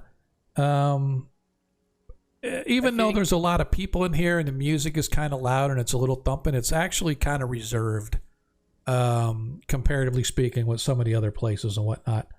Can I ask the princess if you would prefer a private area to dine in? I don't mind private, but I would like something with a view at least. I don't want to be boxed up in a coop where I can't see anything. Understood. Let me go talk to the manager right quick. So I'll go over to him and ask him, say, hey, we can princess with us. We need a private dining room. But of course, only the finest for the princess. Surely she as well. I heard there was some sort of a happening the other day. Folks say that her and Prince Corden was under siege by a slew of crimson warriors that were screaming for their heads and for their death. Exactly, and that's what we're trying to thank avoid. the gods. Morden smiled upon the city watch that day as they stopped that, I can tell you. So, what do you got? As he leads you guys up the stairs into, it is a private dining booth that has a large plate window that overlooks the backside and has a beautiful view of the amphitheater. So you're not actually looking at the wall; you're looking at the amphitheater and the city, etc. So it is a nice view that overlooks. All right, check out what the gym is seeing. It's a room with a window. Nobody hidden? No, nobody hidden. Okay. Why would they do that? I don't understand. They're trying to assess. That's why. Gotcha. I gotcha. Okay. All right. So, I am going to move this along just because I've already rolled and checked to see if there's any encounters for the day. And I don't want to have you guys have heart attacks every time you go. But you do manage to spend a gold piece per person to eat and drink a really filling meal. It really is a good meal that you guys are provided for lunchtime as the princess finishes her, I should say, as the princess leads you guys through the city. So go ahead and deduct 1 gold if you want to get something to eat. If not, you're going to be really hungry when you get to the party tonight. Yeah, we'll do it later. Otherwise, I got to scroll Right. all the way back down to the other page. Yep. But it is probably closer to 6:30 or so as you guys manage to make it back to the castle. You do go to a couple other places, including the museum. And along the way, on the way home, she actually stopped at the Temple of St. Cuthbert to give a tithing and speak briefly with the high priest of Cuthbert there. But eventually, as I said, about 6:30-ish or so, you guys managed to make it back to the castle. The rain, fortunately for you, has begun to subside. And by the time you get back to the castle, the rain has stopped, albeit the sun has begun to go down, casting long shadows upon the city as the city street lamp lighters walk about and begin to light the street lamps that cast long shadows through all of the streets as you make ready to get back in the carriage, dressed in your finery, to head Polish up the armor. Polish up the armor. You guys are provided. Sharpen the blades. What's that, sir? Sharpen the sword. Yeah. You guys are provided a waiting area where you can prepare yourselves in however you see fit, whether it's with your armor or with regular clothing, if you would rather just wear regular clothing. But you guys are provided a place to get yourselves together before you head to tonight's party. We'll clean up, but we're keeping. Yeah, I'm gonna clean up, and I'm going with my armor and blades and cloak and stuff on. Yeah. I'm not going to like carry all my other gear, but take a couple potions with me. Yeah. Well, Okay. we don't need backpacks or anything, but we do Yeah. carry our weaponry and Yep. potions. Yep. All right. So it takes about an hour for the princess to get ready.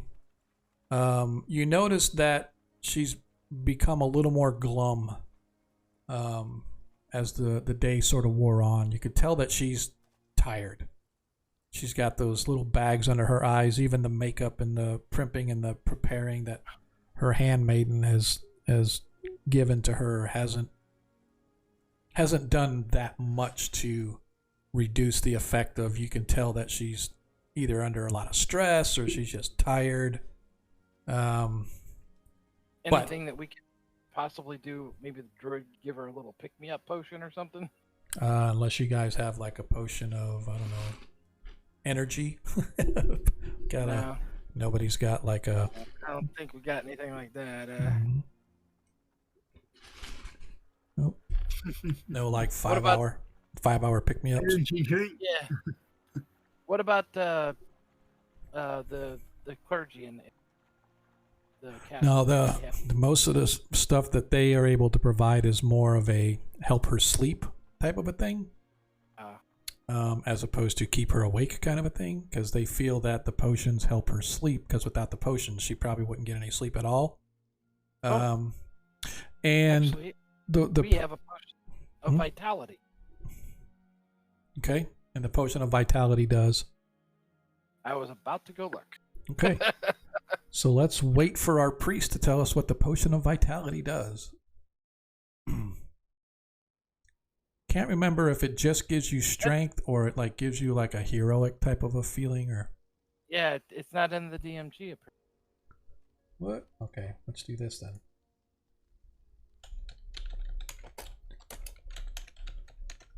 Because I remember you guys getting that. I just remember.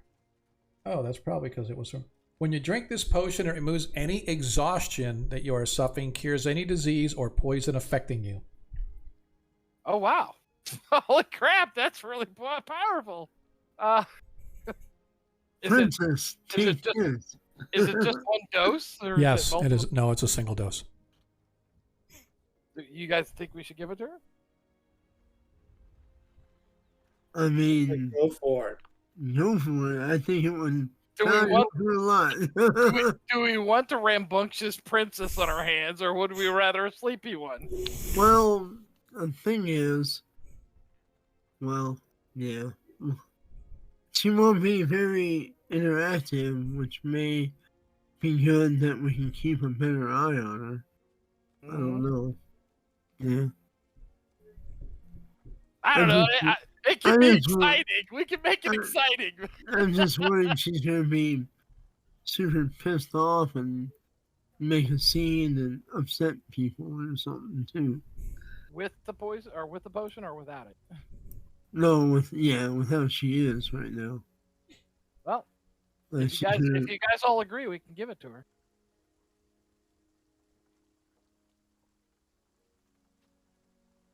Don't speak at once. I already said I thought go for it. Yeah, okay. That's a yes. What about Dad Kill, you still here? Probably not. If he's not, I can roll for them if you want. We'll just roll a. Did you say Zatkill? Yes. Yeah, I was asking if I'm in here, yeah. do you think we should give her the potion of vitality? Sure. Okay. That's 2. Varys, you're yes or no? Well, I was a yes because I thought it might. Okay. I'm a yes too. I think it'll be exciting. So the only one left then is Ron. Did Ronnie say yes already? Ronnie was first to say yes. Gotcha. Yeah. I couldn't remember. My apologies. I'm old and deaf. So that being said, 4 versus 2. Even if the other 2 said no, 4 versus 2. So you guys go ahead and deduct that from your sheet as you give her this potion of vitality. And it takes a minute, but you just watch her as her stooped shoulders kind of straighten a little bit. Her face fills out. It's not quite as sunken. Her eyes aren't quite as dark. She has a smile on her face. She goes, "What a wonderful thing. I must tell my court mages to make some of this for me. I love this." As she Glad you like it. Let's have some fun. As she nods and, "You are too kind, dear sirs." And she finishes getting dressed, and by 7:30, you guys are loaded back into the carriage, this time with Prince Corund in tow, as he joins the princess in the now uncovered carriage that has lanterns of bright light hanging on each corner post, as 2 guards stand on the pedestals at the rear and 2 guards sit up front. A contingent of 4 guards in the front and 4 guards in the back on steeds as they begin to lead you guys through the city toward the Prince's Road. As you wind down the processional, you look carefully in all directions as you pass by the statue where it started everything yesterday, or the day before yesterday, where everything started, where you guys found where you guys were attacked by the cult members right here by the statue of the Allfather, as they lead you down Prince's Road and out the Prince's Gate, heading to the east. As you head out of town into the lands surrounding the area, into the rich farm fields just outside of town. It takes you up until actually about 7 or 8:15, 8:20 or so before you guys finally see the bright lights illuminating this large mansion. It's not hugely large, but you can tell that from the surrounding farms and the small huts and stuff that make up the farms in this area, that this particular abode is somebody of wealth and power. You guys, let me double check here. Yep. You guys arrive. I guess I should have put you guys on the map. Maybe that would help, so you're not blinded when you arrive. Let's do this.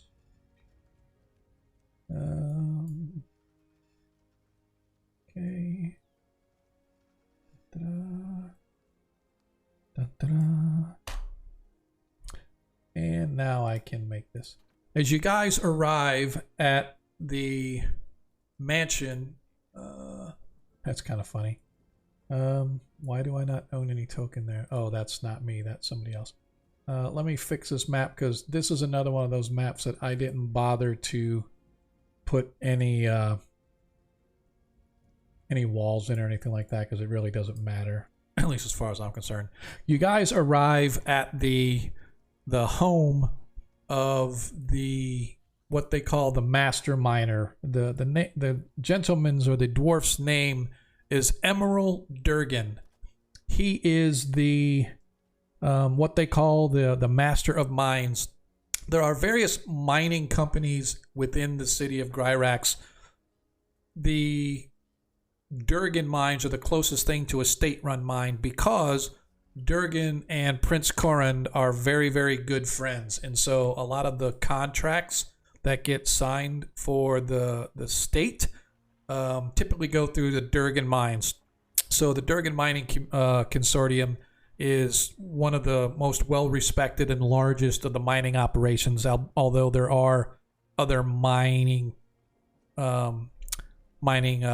communities or mining businesses, if you will. So anyway, so that being said, you guys arrive and you are all greeted and escorted into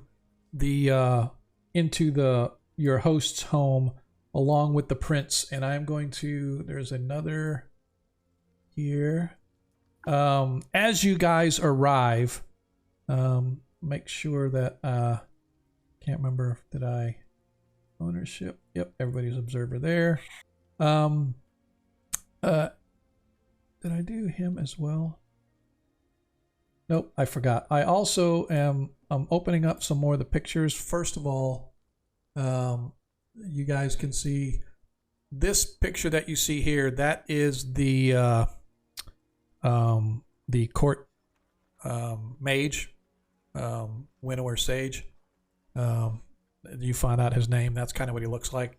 But that's only when he's like casting a spell, so you don't have to worry about that. But anyway, but also you meet your host, a gentleman by the name of where is he? Emerald Durgan. So this is the Master of Mines, Emerald Durgan, for those that care to see.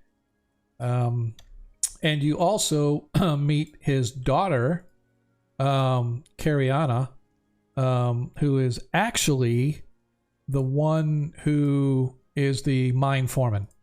So she's the one that actually runs the mines for her father.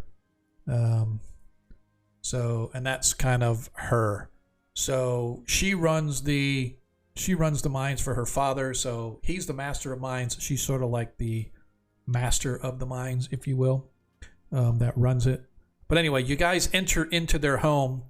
It really is just a large 2-story stone structure, very well dwarf crafted, complete stone floors, complete stone walls, roof, the whole 9 yards. As soon as you enter in, you see that there is a large set of double doors at the far end of the room that are standing open, leading into the dining area. To the left, you can see that there is a large hall, a greeting hall, where the lord and lady of the house would normally meet guests. But here is where you can see are set up dancers, or not dancers, but musicians and whatnot toward the rear of the room. And then toward the front of the room is where everybody would be dancing and mingling after dinner, etc. Right? So this is sort of the mansion that you guys see from your viewpoint. The only 2 rooms you actually, or the 3 rooms you see right now, are the room you're in. You can see partway into the dining hall and partially into the entertainment area, if you will. There are guards all over the place. There's probably a dozen guards outside that you saw when you first arrived, and there's several guards inside. There's a pair of guards at the top of each stair here, as you see the stairs leading into the upper floors, which is off limits to anybody that's in the party other than family.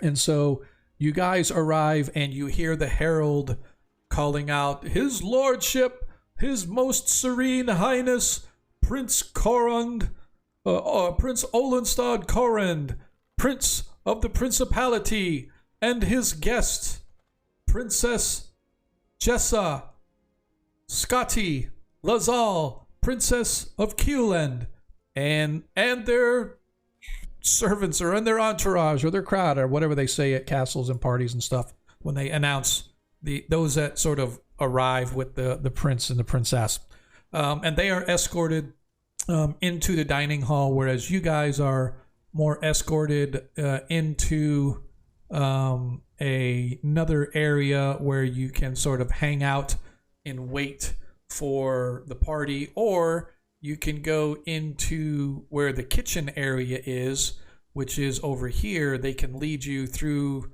the dining hall into the kitchen area if that's where you would so desire. But it's up to you guys on where you want to go, whether you want to wait in the dance hall or you want to go into the kitchen where you are able to get your own dinner and stuff and wait until your services are needed. But as I said, you feel at least a little better that there are a rather large amount of, or a good contingent, if you will, of guards. Yes, thank you. Alright, so the only rooms the guests are in is that is correct. Area, this area, and this area. Correct. And there's servants and whatnot coming in and out of the kitchen and the pantry or the prep area. So you got a prep area and a... I say 2 people per these 3 rooms. Yep. And the two that are in these 2, keep an eye on these 2 rooms as well. Yeah. I would like to use the gem of seeing on the Yep. dining room. Okay. And then before anybody starts eating, I would like to do a blessing of the food for everybody involved. Okay.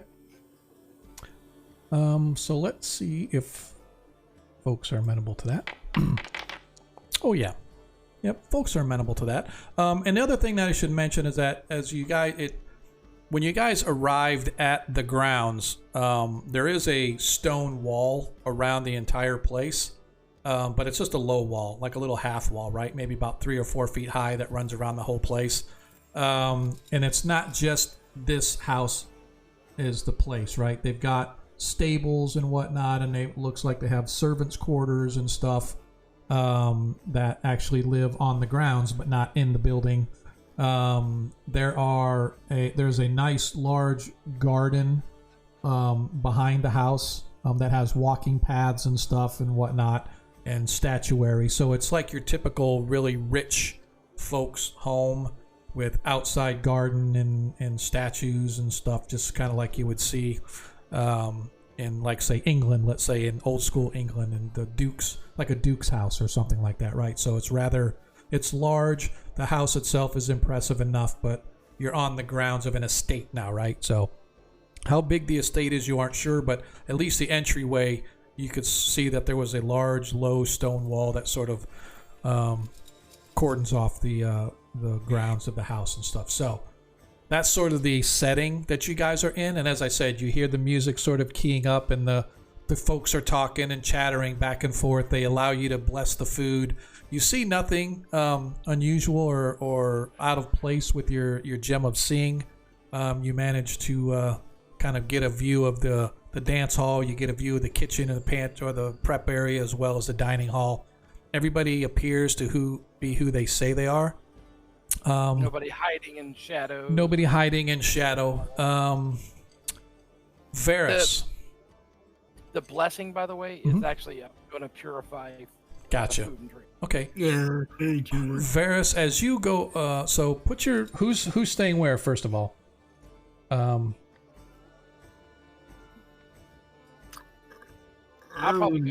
probably go into the dining room there, but I won't be sitting at the. Yeah, I know you're not. You guys aren't invited there. So you are in the kitchen area because you're blessing the food. I am going to put our 2 failers. Yeah, I can't even control my guy. What? I hear a kitty cat. Yeah. It's all right. Where do you want to go, Monkey? I'll move your character. Oh, there it goes. I got Okay. So as you guys are sort of prepping and looking and making sure everything's okay, Varys, dressed in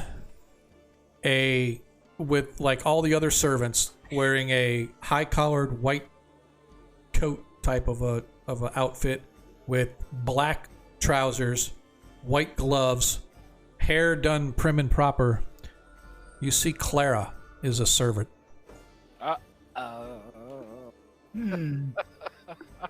As she sees you, her eyes kind of go up a little bit, and she kind of winks at you and gives you a half smile, and flashes a covert signal. Hello there. And she disappears to go serve whatever it is that she's serving to those sitting at the table. Say hello, Matt, and why are you here? Doesn't get a chance to answer as she kind of disappears back into the dining hall.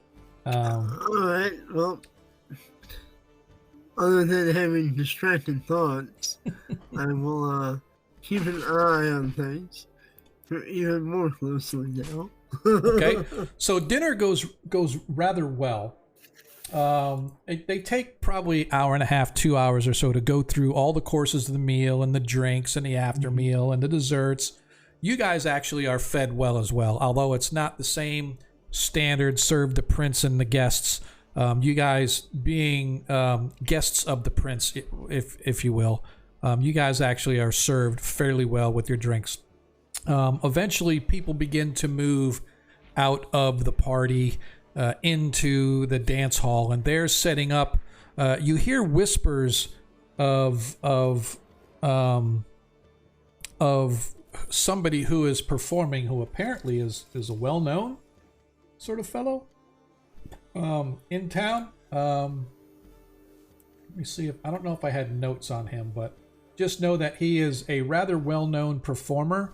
Who frequents not just the amphitheater, but there's another place called the Poets Refuge over by the college in College Town. They call it the Poets Refuge, as well as the amphitheater and a couple other places in town. Apparently, he's been getting a name for himself over the past several years as an extremely talented musician, and so I guess he is going to be the entertainment for the night, and it's got like especially the ladies in a tizzy because apparently he's really a looker too. So anyway, so as you see, in fact, matter of fact, I think I may have a photo of him laying around here somewhere. Give me just a second. Did I did. Here we go.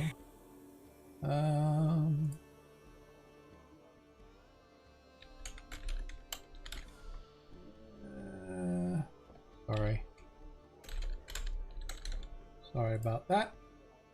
So let's go here and let us go observer, and you guys can see this is the fellow who is going to be your entertainment for this evening.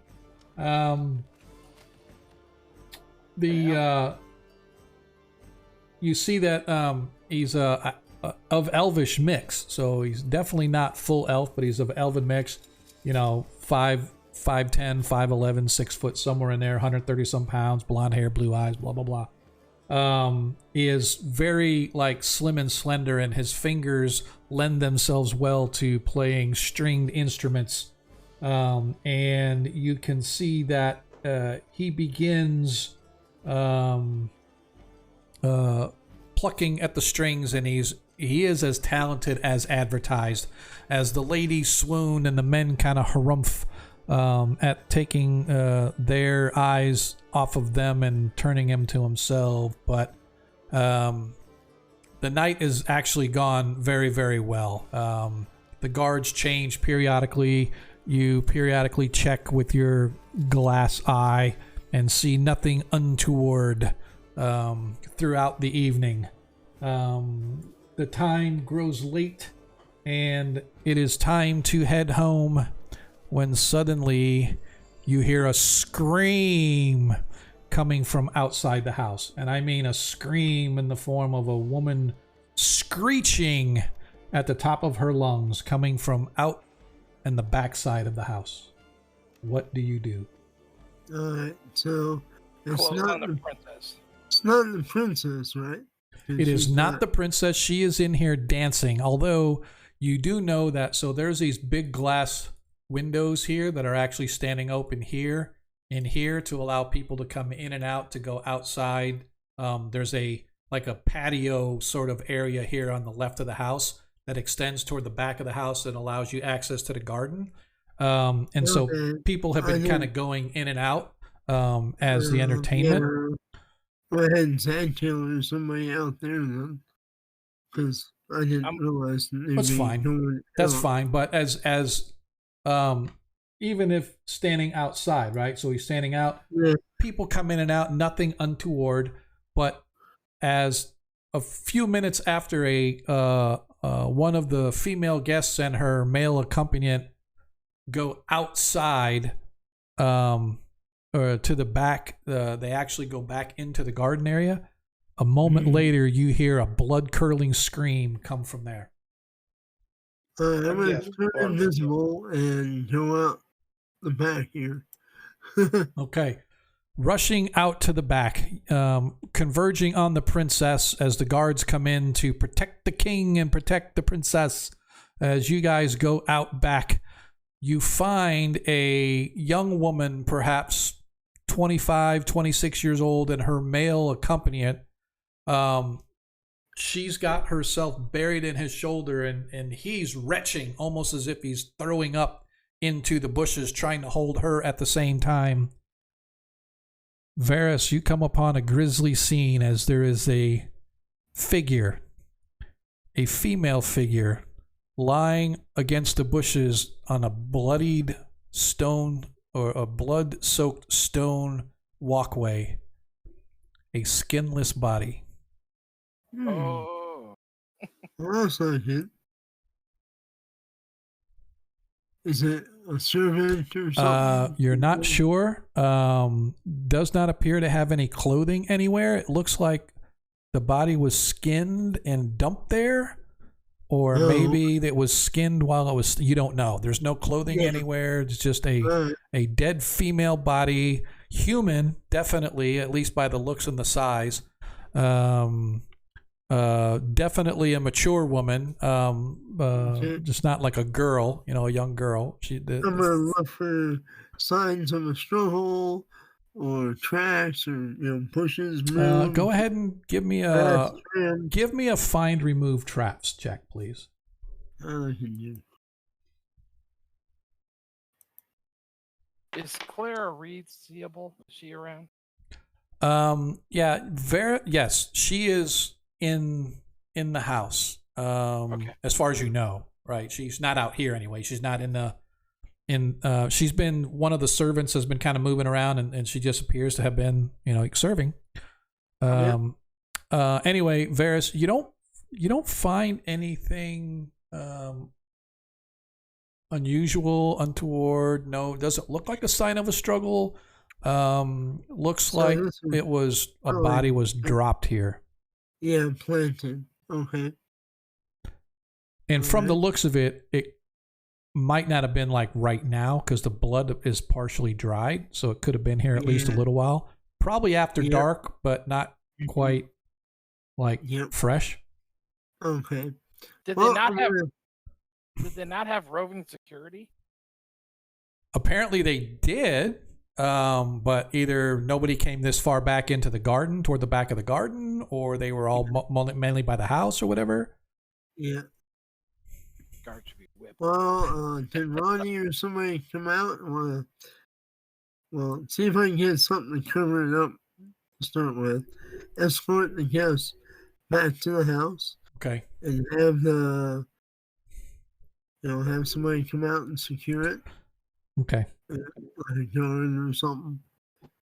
And then we'll, probably say I think it's time we wrapped up tonight. Yep. So it takes maybe 15, 20 minutes to kind of calm people down to the point where Emerald Durgan and his daughter and the prince tell people that, it's the party's over. We'll handle this. The authority's been notified. The guard arrives quickly with something from the house to transport the body back to the city. And the prince leads the princess as he goes to leave. He sort of stops and gathers you all around, and I do not care what you need. You find who is doing this, and I'll pay you doubly handsome as I promised before. Find it. I want it. I want it done. I don't want working. I want the results. So he escorts the princess out to the carriage along with the large contingent of soldiers, kind of leaving you guys. You're welcome to kind of join and grab your horses and go, or you can stay here and kind of look around a bit. I want to look around a bit, but Okay. I want to look around invisible so I can see if I can catch whoever it is still lurking about. Okay. As you guys are sort of looking and searching around, they bring the body in. Obviously, they're getting ready to transport it. So the wizard and Bear's back, and Right. and the paladin too. Okay. No, the paladin could probably stay because Monkey's still here with us. Monkey's still here with us. yes. Okay. So Just one trying of to the figure out why I'm outside. because I put you outside because that's where you should have been to watch to make sure that nobody was screwing up. Yeah. Oh. I mean, I put you outside because you can sense evil. Yep. So as you guys sort of gather in the entry hall, where they've got the body and they've got it kind of wrapped up, another soldier comes from outside and goes, "Oh, it's Master Miner, did the lady drop this?" And he's holding in his hand some kind of what looks to be a necklace with the clasp having been broken. I think the lady that was out there, I think perhaps she may have dropped this. Did she leave already? Yeah. So look at the necklace. It's a nicely designed kind of first of all, it's a silver chain. It has a symbol that has looks like an interweaving L and a D, like Lima Delta L and D, and it has an overarching letter in a vine in it, but it's kind of hard to tell what the letter. You can't really tell if it's a letter or a symbol, but it looks like a letter. Might be an R, it might be a K or something, but the L and the D are definitely unmistakable, but the letter on top is a little. And as you guys are kind of looking at it, she goes, "That belongs to no lady," as Clara walks up, and you hear her voice. She goes, "That belonged to no lady. That belonged to one of Lady Dennison's girls." And that is where we are going to leave it for tonight. All right. Appreciate it. So make that note, Lady Dennison. Apparently some girl that belongs to Lady Dennison wore this necklace, or somebody similar thereof wore that necklace, but she wears it no more. As we're going to shift over to our quick after party, because I know that people got a jet. So let's quick talk about what you got. I know everybody's got a bunch of stuff going on, so I just want to find out before you get on out of here, what do you got going on, Varys? Well, not a lot this week because of the holiday. Oh man, holidays suck. But normally I have all kinds of games. And next week will be session 2 of my new Castles and Crusades. How was that Can't going? Do you believe- like that? Do you like the CNC So stuff? far, so good. Yeah. The players really liked my first session, so Good. and we're all learning it together. So, Nice. but they liked it. It Right. made it entertaining. Yeah, so, man. And so we're gonna give that a try, and made some fancy maps and everything for it. So Nice. I dig it. All right. And What then, about you, Ronnie? You got anything? I know you usually got to bail too, so I want to get you He guys out of bailed. here early. Oh, he did bail already? yeah, Yeah. I have a room in my Middle Earth game. Gonna start in January. If Nice. anybody's interested, hit me up. Nice. Very cool. All right. What about you, Monkey? Got anything going on? Just trying to get this whole project done. Yeah.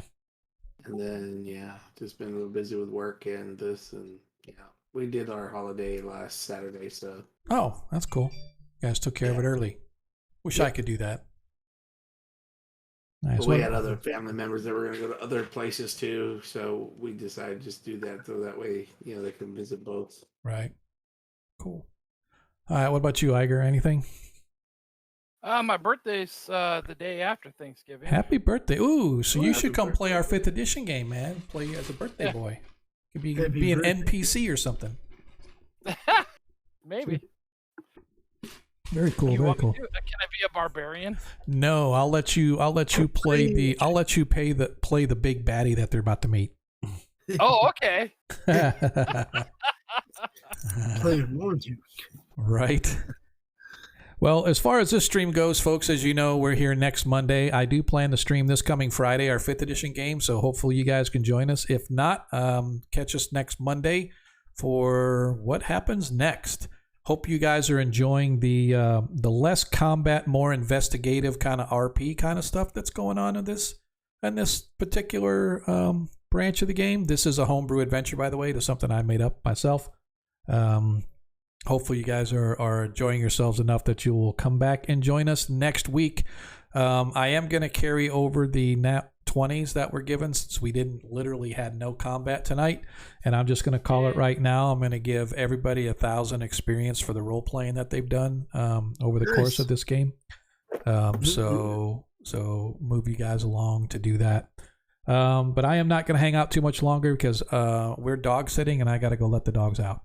Yes, that was me. I let the dogs out. Whoop whoop. So what I'm going to do now is we're gonna raid over. I'm probably going to raid. Let's raid Luke Nero.